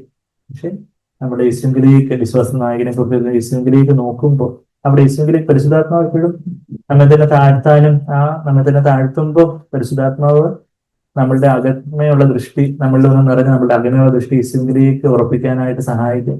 യേശുവിലേക്ക് നോക്കുമ്പോൾ അവിടെ കർത്താവിന്റെ ആ ഒരു പുഞ്ചിരിക്കുന്ന മുഖം. ശരിയാണ്, നമ്മുടെ ജീവിതത്തിൽ ഒത്തിരി കുറവുകളും പാപങ്ങളും വീഴ്ചകളും ഒക്കെ കാണും. പക്ഷെ അതെല്ലാം നമ്മൾ ഏറ്റുപറഞ്ഞ ഒരു ശുദ്ധ മനസാക്ഷിയോടെ നമ്മളായിരിക്കുമ്പോൾ ഇവിടെ കർത്താവിന്റെ ഒരു പുഞ്ചിരിക്കുന്ന മുഖം. ശരിയാണ്, നമ്മൾ പാപങ്ങൾ ഏറ്റുപറഞ്ഞിട്ടില്ല, നമ്മൾ അവരെ തന്നെ പിടിച്ചുകൊണ്ടിരിക്കുകയാണെങ്കിൽ കർത്താവിന് വേദനിക്കുന്ന മുഖമായിരിക്കും നമ്മൾ കാണുന്നത്. വീക്ഷിക്കുന്ന മുഖമല്ല, അവിടെ കർത്താവിന്റെ വേദനയോടെ നോക്കുന്ന മുഖമായിരിക്കും, സാഡ് ഫേസ് ആയിരിക്കും. എന്നാൽ നമുക്ക് കർത്താവ് ഉണർത്തുന്ന കാര്യങ്ങളെല്ലാം ഏറ്റു പറഞ്ഞ് ഒരു നല്ല മനസാക്ഷിയോടെ ഒരു വട്ടപൂജ്യമായിട്ട് കർത്താവിന് മുമ്പാകെ നമ്മളായിരിക്കുവാണെങ്കിൽ അവിടെ നമ്മൾ കഴിഞ്ഞ ആഴ്ച നമ്മൾ താഴ്മയെ കുറിച്ച് കേട്ടു. ആ താഴ്മയിലാണ് താഴ്മയിലാണ് പരിശുദ്ധാത്മാവിന്റെ ഫലം വിളയുന്നത്.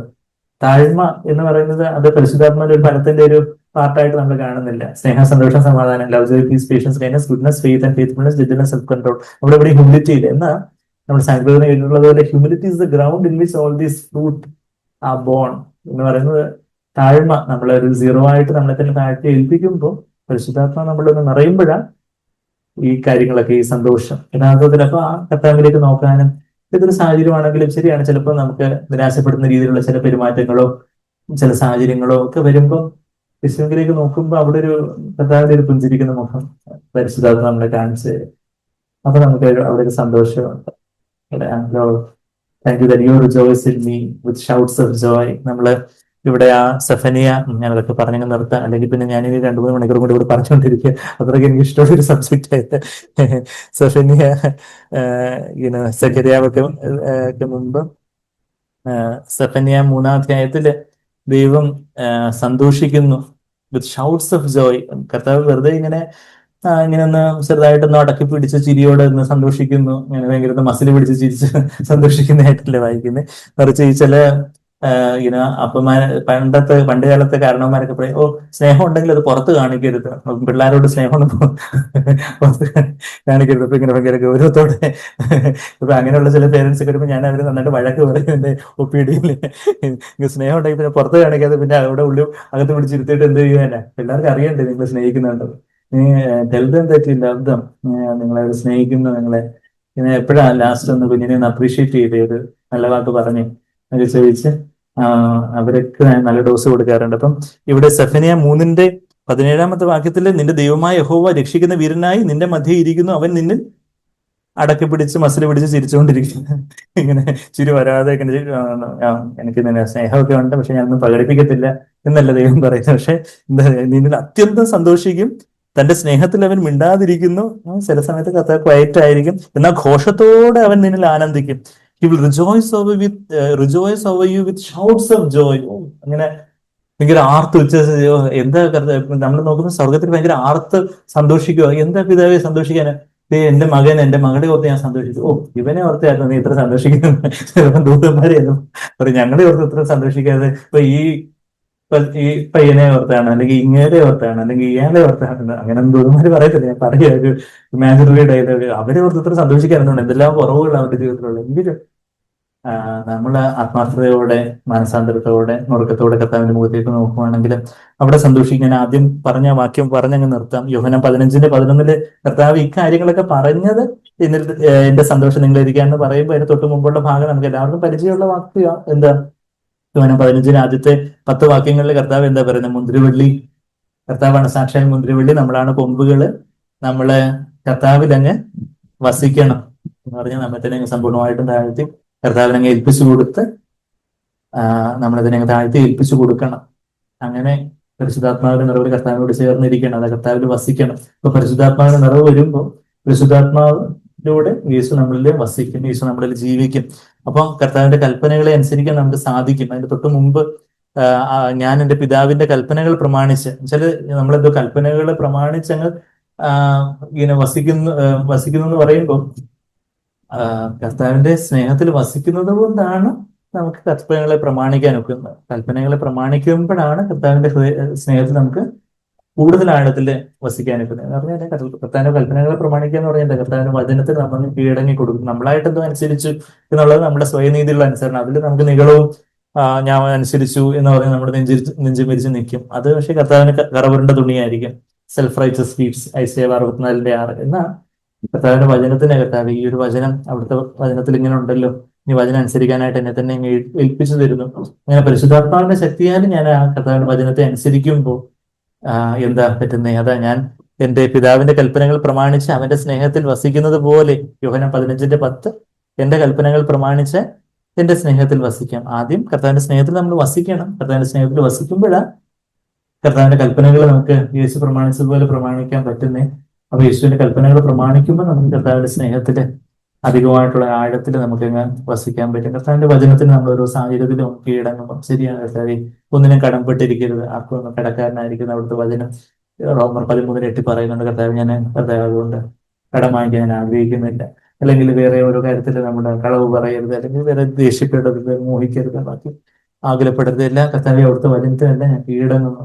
കർത്താവ് എന്നെ കൊണ്ട് സാധ്യമല്ല, കർത്താവ് എന്നെ തന്നെ ഏൽപ്പിച്ചു തരുന്നു. അങ്ങനെ കർത്താവിന്റെ വചനത്തെ ഞാൻ പ്രമാണിക്കുമ്പോൾ കർത്താവിന്റെ സ്നേഹത്തിൽ ഞാൻ വസിക്കും. അങ്ങനെ ഇതെല്ലാം ഞാൻ പറയുന്നത് അതിന്റെ 11ാമത്തെ വാക്യം എന്റെ സന്തോഷം നിങ്ങളിൽ വസിപ്പാനും എന്ന് കുറച്ചുകൂടെ കറക്റ്റായിട്ട് ട്രാൻസ്ലേറ്റ് ചെയ്യാം. നിങ്ങളുടെ സന്തോഷം പൂർണ്ണമാകുവാനും ഞാൻ നിങ്ങളോട് ഇത് സംസാരിച്ചിരിക്കും. കർത്താവ് നമ്മളോട് ഇന്ന് പറയാൻ ആഗ്രഹിക്കുന്ന ആ ഒരു കാര്യം പുതിയ നിയമത്തിൽ ഇത്രയധികം 133-ലേറെ അറ്റ്ലീസ്റ്റ് 133 തവണ എംഫസൈസ് ചെയ്യുന്ന ഒരു പദം സന്തോഷം, സന്തോഷിക്കുക.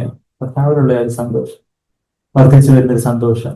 ഒരു കപ്പിന്റെ അളവിലല്ല, ഒരു കിണറിന്റെ അളവിലല്ല, ഒരു നദിയല്ല, അനേകം നദികളായിട്ട് ഒഴുകേണ്ട ഒരു സന്തോഷം. കർത്താവേ ആ രക്ഷയുടെ സന്തോഷം മാത്രമല്ല, അതിൽ നിന്ന് വർദ്ധിച്ചു വരുന്ന എല്ലാ ദിവസവും കർത്താവേ ഓരോ വർഷങ്ങളെ താണ്ടുന്തോറും എന്റെ സന്തോഷം, അങ്ങനെയുള്ള എന്റെ സന്തോഷം വർദ്ധിച്ചു വരുന്നുണ്ട്. ഒരു നദികളായിട്ട്, ഒരു ദൈവനഗരത്തെ സന്തോഷിപ്പിക്കുന്ന ഒരു നദിയായിട്ട്, അനേകം നദികളായിട്ട് എന്റെ ജീവിതത്തെ കാണുന്നവർക്ക് ആനന്ദ തൈലത്താൽ അഭിഷിക്തനായ കർത്താവിന്റെ അനിയനാണ്, അനിയത്തിയാണ്, മകനാണ്, മകളാണെന്ന് പറയുവാൻ സാധിക്കുക. ആ ഒരു കർത്താവ്യ ആ സന്തോഷത്തിൽ എന്നെ അളവില്ലാതെ നിറയ്ക്കണം. അങ്ങനെയുള്ള സന്തോഷത്തെ സാഹചര്യത്തിനും വ്യക്തികൾക്കും അതീതമായിട്ടുള്ള അങ്ങനെയുള്ള സന്തോഷത്തെ നിറയ്ക്കണമെന്ന് നമുക്ക് പ്രാർത്ഥിക്കാം. അതാണ് നമ്മളെ സഹായിക്കുക. കരുതാൻ വല്ലഭനില്ലയോ 176 പാട്ട് 176. കരുതാനായിട്ട്, വല്ലഭനായിട്ട്, ശക്തനായിട്ട് നാളെ നനച്ച് കിടങ്ങേണ്ട കാര്യമില്ല. എനിക്ക് കർത്താവില് ആനന്ദമായിട്ട് വരുവാൻ സാധിക്കും. അതാ നമ്മള് എന്റെ ലാസ്റ്റ് വരുവാൻ കർത്താവ് വരുവാൻ കാലമെടുത്തു. ലാസ്റ്റ് സ്റ്റാൻസയിൽ അതാ നമ്മൾ പാടുന്നേ. അവൻ ഒരുക്കിയ വീട്ടിൽ നാം ചേർന്നിടുവാൻ ഒരു നാളും ഇനി പിരിയാതെ മരുവും നാം ആനന്ദമായി. കർത്താവ് വരുവാൻ ഏറ്റവും സമയമെടുത്തു. അവിടുത്തെ സന്നിധിയിലേക്ക് നമുക്ക് ആനന്ദമായിട്ട് വരുവാൻ, ഇന്ന് തന്നെ കർത്താവിന്റെ സന്നിധിയിലേക്ക് വരുവാൻ നമുക്ക് സാധിക്കും. കർത്താവിന്റെ സന്നിധിയിൽ ആനന്ദത്തിന്റെ പരിപൂർണതയുണ്ട്.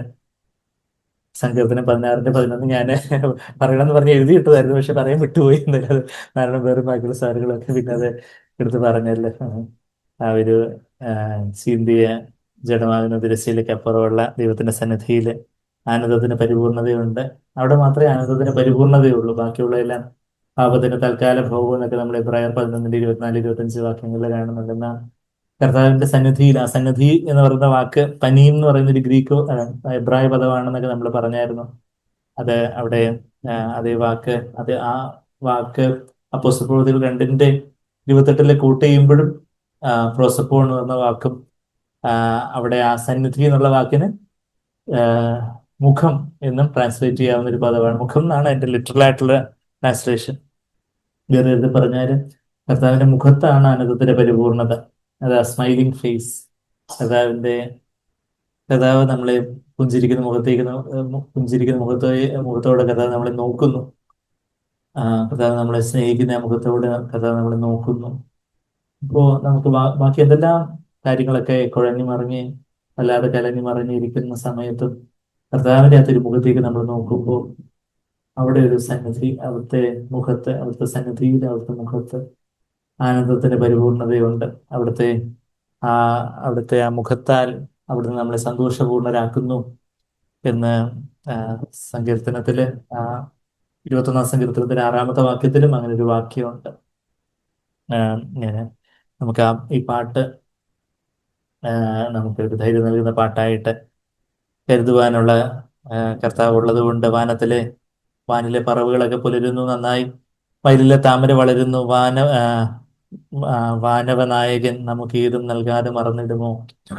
ശരിയാണ്. നമുക്ക് പല കാര്യങ്ങളെക്കുറിച്ചും ഒരു കൺസേൺ, ഭാരങ്ങൾ കാണും. നമ്മുടെ മക്കളെക്കുറിച്ചും ഭാവിയെക്കുറിച്ചും വേറെ പല കാര്യങ്ങളെക്കുറിച്ചും ഉള്ള കാര്യങ്ങളൊക്കെ വരാം. അത് ആ ഒരു കൺസേൺ, ഒരു പ്രാർത്ഥനയ്ക്കായിട്ടുള്ള ഒരു ഭാരം, അത് കുഴപ്പമില്ല. എന്നാൽ അതൊരു നമ്മളെ ഞെരിക്കുന്ന ഒരു ഭാരമായിട്ട്, നമ്മളെ തളർത്തുന്ന ഒരു ഭാരമായിട്ട് അത് മാറിത്തീരാതെ, അല്ലെങ്കിൽ നമ്മളെ ആകുലപ്പെടുത്തുന്ന ഒരു ചിന്താകുലമായിട്ടായി തീരാതെ എല്ലാ ഭാരങ്ങളും കർത്താവിന്റെ മേലിട്ടുകൊണ്ട് അവിടുന്ന് കരുതും എന്നുള്ള വിശ്വാസത്തോടെ സന്തോഷത്തോടെ നമുക്ക് പാടാം. മനമേ ചഞ്ചലമിന്ദിനാ കരുതാൻ വല്ലഭനില്ലയോ ധീരനാ. മനമേ ചഞ്ചലമിന്ദിനാ നാളെ നനച്ചു നടുങ്ങേണ്ട ദുഃഖ വേളകൾ വരുമെന്നു കലങ്ങേണ്ട. നാളെ നനച്ചു നടുങ്ങേണ്ട ദുഃഖ വേളകൾ വരുമെന്നു കലങ്ങേണ്ട.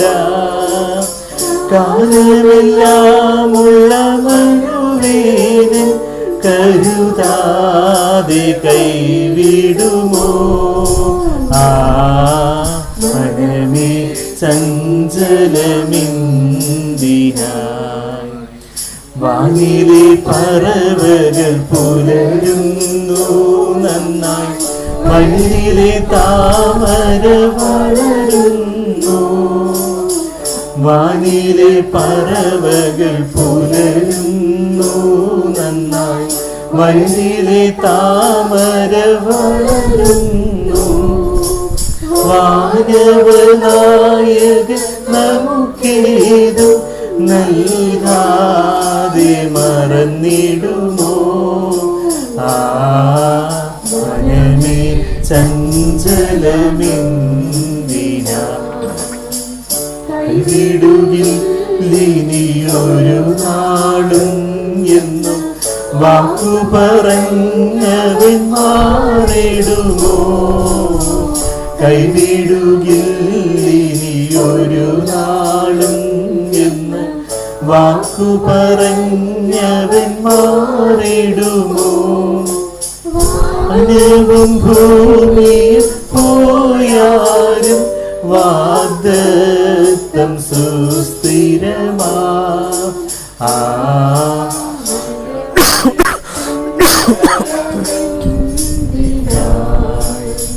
മുന്നമേ ദൈവത്തിൽ രാജ്യവും നാമതിൻ ഉന്നത നീതിയും തേടിടണം. മുന്നമേ ദൈവത്തിൻ രാജ്യവും നാമതിൻ ഉന്നത നീതിയും തേടിടണം. തന്നിടും നായകനതിനോടെ എന്നു വേണ്ടതില്ല.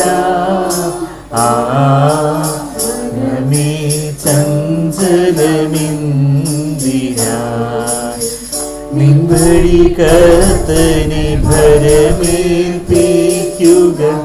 നിർണയമവനതു നിറവേറ്റും. നിൻവഴി കർത്തനെ ഭരമേൽപ്പിക്കുക. നിർണയമവനതു നിറവേറ്റും. ഭാരമേ ഹോവയിൽ വെച്ചിടുകിൽ നാൾ തോറും നടത്തുമവൻ.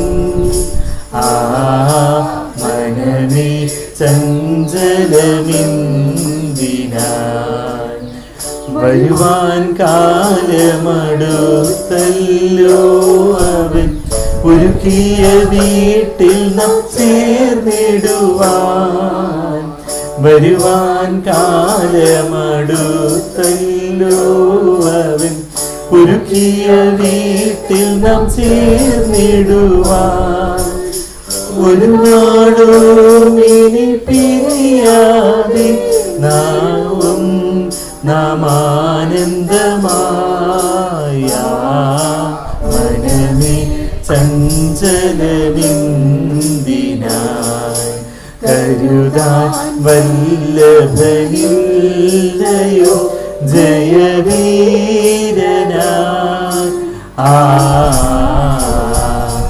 മനമേ ചഞ്ചലമിന്ദിനായി.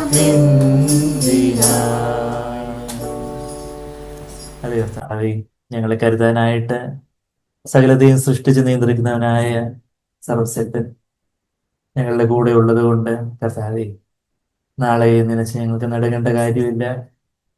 ദുഃഖവേളകൾ നനച്ച് പ്രയാസപ്പെടേണ്ട കാര്യമില്ല. വാനവനായകൻ അവിടുന്ന് വാനിലെ പറവുകളെ പുലർത്തുന്നുവെങ്കിൽ വയലിലെ താമരയെ ഇത്ര ഭംഗിയായിട്ട് വസ്ത്രം ഉടുപ്പിക്കുന്നുവെങ്കിൽ ഞങ്ങളെ എത്രയധികം നന്ദി കർത്താവേ, നന്ദി പിതാവേ. ഞങ്ങളുടെ ഹൃദയത്തെ അവിടുത്തെ മുഖപ്രകാശത്താല് സന്തോഷ സമൃദ്ധിയാൽ നിറയ്ക്കുന്നവർക്ക് ഞങ്ങളെ സ്തുതിക്കുന്നു. അതെ, അവിടുത്തെ മുഖത്താണ് കർത്താവേ സന്തോഷത്തിന് പോകുന്നത്. അവിടുത്തെ സന്നിധി അത് ഞങ്ങളെ സന്തോഷപൂർണ്ണരാക്കും. ആ ജീവന്റെ വഴിയിലൂടെ ഞങ്ങൾക്ക് അവിടുത്തെ സന്നിധിയിലേക്ക്, അവിടുത്തെ തിരുമുഖതയെ ഞങ്ങൾക്ക് അടുത്ത് വരാൻ അവിടുന്ന് ആ ജീവന്റെ പുതുവഴി ഒരുക്കിയല്ലോ.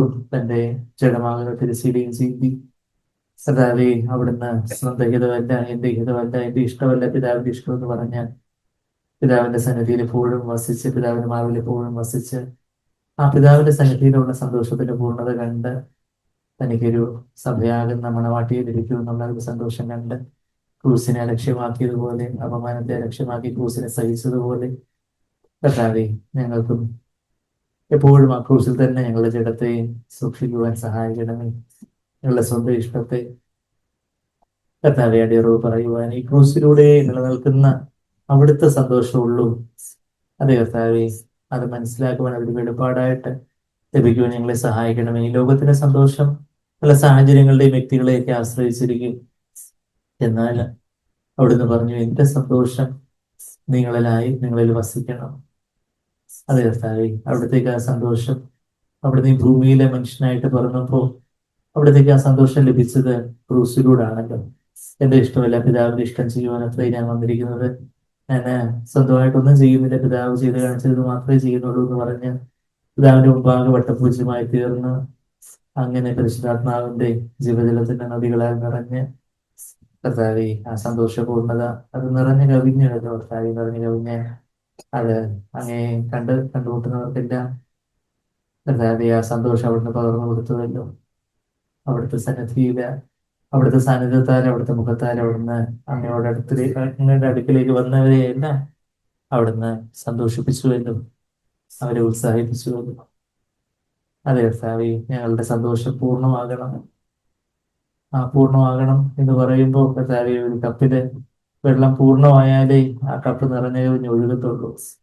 ഞങ്ങളിലും ആ സന്തോഷം പൂർണ്ണമായിട്ട് ഞങ്ങളുടെ ഹൃദയത്തിൽ നിന്ന് നിറഞ്ഞു കവിഞ്ഞ് ഒഴുകണം കർത്താവെ. അടിമട്ടായിട്ട് കുറച്ച് സന്തോഷം ഉണ്ടെന്ന് പറഞ്ഞ് തൃപ്തിപ്പെട്ടിരിക്കാനല്ല, മറിച്ച് വർദ്ധിക്കുന്ന ഒരു സന്തോഷം, അത് വർദ്ധിക്കുന്ന ഒരു അളവില് കർത്താവെ അത് ഞങ്ങളിൽ നിന്ന് നിറഞ്ഞു കവിഞ്ഞ് ജീവജല നദികളായിട്ട് ഒഴുകി അനേകരെ ഈ കർത്താവിന്റെ സന്തോഷത്തിലേക്ക് ആനയിപ്പാൻ ഞങ്ങളെ സഹായിക്കണമെന്ന് പ്രാർത്ഥിച്ചു.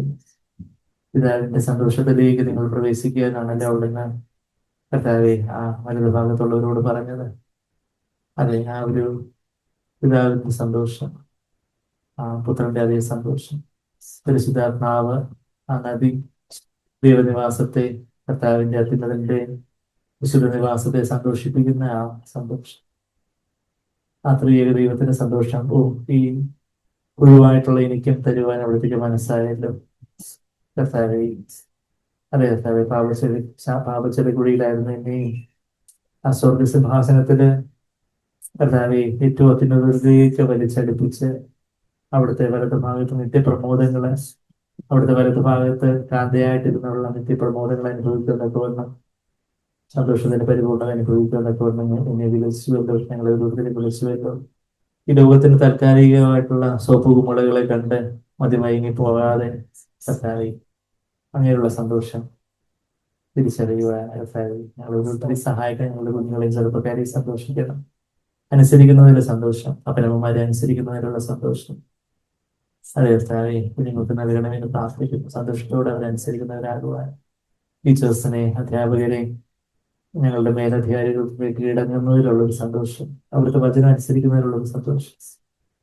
I delight to do they will, അവിടുത്തെ ഹിതമനുസരിക്കുന്നതിൽ ഞാൻ സന്തോഷിക്കുന്നു എന്ന് ദാവീദ് പറഞ്ഞതുപോലെ, സങ്കീർത്തനം 40 പറഞ്ഞതുപോലെ സന്തോഷത്തോടെ അവിടുത്തെ ആ ഹിതം ചെയ്യുന്നതിന് സന്തോഷിക്കുവാനും അത് ചെയ്യുവാനും ഒക്കെ ഞങ്ങളെ സഹായിച്ചു. അതിൻ്റെ നദിയാൽ ഞങ്ങളെ നടക്കണമെന്ന് പ്രാർത്ഥിക്കുന്നു. അവിടുത്തെ മുഖപ്രകാശം എപ്പോഴും വലിയൊരു ഹെഡ്ലൈറ്റ് പോലെ കർത്താവെ ചുറ്റും ഇരുട്ടുള്ളിടത്ത് ചുറ്റും ഞങ്ങളുടെ ചുറ്റും വെറുവെറുപ്പും പരാതിയും വിദ്വേഷവും കയ്പും വിരോധവും അങ്ങനെയൊക്കെയുള്ള പല കൂരിരുട്ട് ഞങ്ങളുടെ ചുറ്റുമുള്ളപ്പോഴും സ്വർഗത്തിൽ നിന്നുള്ള വലിയൊരു ഹെഡ്ലൈറ്റ്, ആ മുഖപ്രകാശം ഞങ്ങളിലേക്ക് എപ്പോഴും കർത്താവെ പ്രകാശിച്ചുകൊണ്ടേയിരിക്കട്ടെ. അത് ഞങ്ങളെയും പ്രകാശപൂർണമാക്കി അവിടുത്തെ മുഖത്തേക്ക് നോക്കിയാൽ ആരും ലജിച്ചു പോയിട്ടില്ല, അവരുടെ മുഖം പ്രകാശിതമായി തീരുമല്ലോ. ഞങ്ങളെ അത് സന്തോഷപൂർണ്ണരാക്കി അവിടുത്തെ ജ്ഞാനം ഞങ്ങളുടെ മുഖത്തെ പ്രകാശിപ്പിക്കുമെന്ന് കർത്താവെ എക്ലേസിയാസ്റ്റിസിലെ സഭാപ്രസംഗിയായിട്ട് തോന്നി പറയുന്നത് പോലെ അവിടുത്തെ ജ്ഞാനത്താല് ഞങ്ങളെ സന്തോഷം കൊണ്ട് നിറയുന്നവരായിട്ട് മറ്റനേകരെ കർത്താവെ ഉത്സാഹിപ്പിക്കാനും സന്തോഷിപ്പിക്കുവാനും പ്രോത്സാഹിപ്പിക്കുവാനും അഭിനന്ദിക്കുവാനും എൻകറേജ് ചെയ്യുവാനും അപ്രീഷിയേറ്റ് ചെയ്യുവാനും ഞങ്ങളുടെ ജീവിത പങ്കാളി, ഞങ്ങളുടെ കുഞ്ഞുങ്ങളെ, ഞങ്ങളുടെ അപ്പനമ്മമാരെ നന്ദി വാക്ക് പറയുവാൻ, അവരെ അഭിനന്ദിക്കുവാൻ, അവരെ ഉത്സാഹിപ്പിക്കുവാൻ, ഞങ്ങളുടെ സുഹൃത്തുക്കളെ, ഞങ്ങളുടെ സഹോദരങ്ങളെയൊക്കെ, ഞങ്ങളുടെ ചെറുപ്പക്കാരെ കുഞ്ഞുങ്ങളെയൊക്കെ കർത്താവെ എല്ലാവരെയും അവിടുത്തെ ആ സന്തോഷത്തിലേക്ക് ആനയിപ്പാൻ ഞങ്ങളെ സഹായിക്കണമേ. യഹോവയിലുള്ള സന്തോഷം ഞങ്ങളുടെ ബലമാണ്. അതെ കർത്താവെ, അതെ കർത്താവെ, അവിടുന്നാണ് അവിടുത്തെ സന്തോഷത്തെ ഞങ്ങളെ ബലപ്പെടുത്തുന്നത്. പാപത്തിന്റെ പ്രലോഭനത്തിന്റെ മധ്യത്തിന്റെ ബലത്തോടെ നിൽക്കുവാൻ സഹായിക്കുന്ന അവിടുത്തെ സന്തോഷം ഞങ്ങൾക്ക് ഈ പാപത്തിന് തൽക്കാലത്തിന് ഉള്ള ചീഞ്ഞളിഞ്ഞ ഒന്നും വേണ്ട, മറിച്ച് കർത്താവേ സ്വർഗത്തിന്റെ വലിയ സന്തോഷം അനുഭവിക്കുന്നവരാണ് ഞങ്ങൾ. അതുകൊണ്ട് ഈ ലോകത്തിന്റെ സന്തോഷമൊന്നും ഞങ്ങൾക്ക് വേണ്ട എന്ന് പറയുവാൻ ഞങ്ങൾ ഓരോരുത്തരെയും സഹായിച്ചാൽ കർത്താവിൽ തന്നെ എപ്പോഴും സന്തോഷിപ്പാൻ ഞങ്ങൾക്ക് വേറെ സാഹചര്യത്തിലോ ഞങ്ങളെ തന്നെയോ ബാക്കി വ്യക്തികളിലോ ഒന്നും നമുക്ക് സന്തോഷിപ്പാനില്ല. അങ്ങനെ തന്നെ സന്തോഷിപ്പാൻ, എപ്പോഴും സന്തോഷിപ്പാൻ ഞങ്ങളെ സഹായിക്കണം. കർത്താവാണല്ലോ ഞങ്ങളുടെ സന്തോഷം. ജോയ് എന്ന് പറയുമ്പോൾ ജീസസ്, അതേഴ്സ് ആൻഡ് യു എന്ന് ഞങ്ങൾ കേട്ടതുപോലെ അതെ കർത്താവേ, യു ആർ അവർ ജോയ്. അവിടെ നിന്നാണ് ഞങ്ങളുടെ സന്തോഷം. പിന്നെ മറ്റുള്ളവരെ കർത്താവേ, പൗലോസ് 2:20 പറഞ്ഞതുപോലെ യു ആർ അവർ ജോയ്, നിങ്ങളാണ് എൻ്റെ സന്തോഷം എന്ന് ആത്മീയ മക്കളെ നോക്കി പറഞ്ഞതുപോലെ ഞങ്ങളുടെ കൂട്ടു സഹോദരങ്ങളിൽ ഞങ്ങളെ സന്തോഷിക്കുവാൻ കർത്താവേ, അത് കഴിഞ്ഞിട്ട് മതി കർത്താവേ. ഞങ്ങൾ Jesus, others and then yourself last. ആ ഒരു ഞങ്ങളുടെ ക്രൂസിലൂടെയുള്ള ആ സന്തോഷം കണ്ടെത്താൻ ഞങ്ങൾ ഒത്തിരി സഹായിച്ചാൽ നന്ദി കർത്താവേ, നന്ദി. അവിടുന്ന് ഞങ്ങൾ വലിയ ഘോഷത്തോടെ, വലിയ ഷൗട്ട്സ് ഓഫ് ജോയോടെ സന്തോഷിക്കുന്നവർക്ക് ഞങ്ങൾ സ്തുതിക്കുന്നു. സ്വർഗത്തിലെ മാലാഖമാരെ, ദൂതന്മാരെയൊക്കെ ആശ്ചര്യപ്പെടുമാറോ, ഇവരെത്ര സന്തോഷിപ്പാൻ എന്തിരിക്കുന്നു എന്ന് അവരിങ്ങനെ കുനിഞ്ഞു നോക്കുക. അവർക്ക് ഇത്ര വലിയ സന്തോഷിക്കാനുള്ള ആള്, വലിയ പുള്ളി എവിടാന്ന് നോക്കുമ്പോൾ ദൈവത്തെ ഓർത്താണോ സ്വർഗത്തിൽ ഇത്ര വലിയ ഘോഷവും ആഘോഷവും ഒക്കെ. കർത്താവേ, ആ ദൂതന്മാരിങ്ങനെ കുനിഞ്ഞു നോക്കുമ്പോൾ അവർക്കതൊന്നും മനസ്സിലാവത്തില്ലല്ലോ. എന്നിട്ട് ഞങ്ങളുടെ ഓരോരുത്തരിലും കർത്താവെ അവിടെ അത്യധികം ഘോഷത്തോടെ, വലിയ വാദ്യഘോഷത്തോടെ അവിടുന്ന് സന്തോഷിക്കുന്നു, അവിടുന്ന് സ്തുതിക്കും. അതെ കർത്താവെ, ഞങ്ങളെ യെശയ്യാവ് 62:5 വായിക്കുന്നത് പോലെ ആ മണവാട്ടിയിലും മണവാളൻ സന്തോഷിക്കുന്നത് പോലെ കർത്താവ് ഞങ്ങളിൽ സന്തോഷിക്കുന്നുവല്ലോ. ഒരു പുതു മണവാട്ടിയിലെ മണവാളൻ സന്തോഷിക്കുന്നത് പോലെ എത്ര ആനന്ദത്തോടെ ഞങ്ങളിൽ സന്തോഷിക്കുന്ന ഞങ്ങളുടെ പിതാവ്, ഞങ്ങളുടെ ആത്മമണവാളനായ ക്രിസ്തു, ഞങ്ങളുടെ സഹായകനായ പരിശുദ്ധാത്മാവ്. അതെ കർത്താവേ, ഈ ആനന്ദ നദിയിൽ എപ്പോഴും ഒഴുകിയിരിപ്പാൻ ഞങ്ങളെ സഹായിക്കണമേ. ഞങ്ങളുടെ കർത്താവേ, ഞങ്ങളുടെ മുഖം രചിച്ച തരതായിട്ട് പോകാതെ എപ്പോഴും ഞങ്ങളുടെ മുഖം അങ്ങേക്ക് തന്നെ നോക്കി അങ്ങനെ തന്നെ സന്തോഷിപ്പാൻ ഞങ്ങളെ ഓരോരുത്തരെ സഹായിച്ചാൽ നന്ദി കർത്താവേ. വർദ്ധിച്ചു വരുന്ന സന്തോഷത്തെ നിറച്ചാട്ടെ. പ്രാർത്ഥന കേട്ടതിനെ സ്തുതിക്കുന്നതെല്ലാം യേശു കർത്താവിന്റെ വലിയ മാതൃകയോടും നാമത്തിൽ തന്നെ ആമേൻ.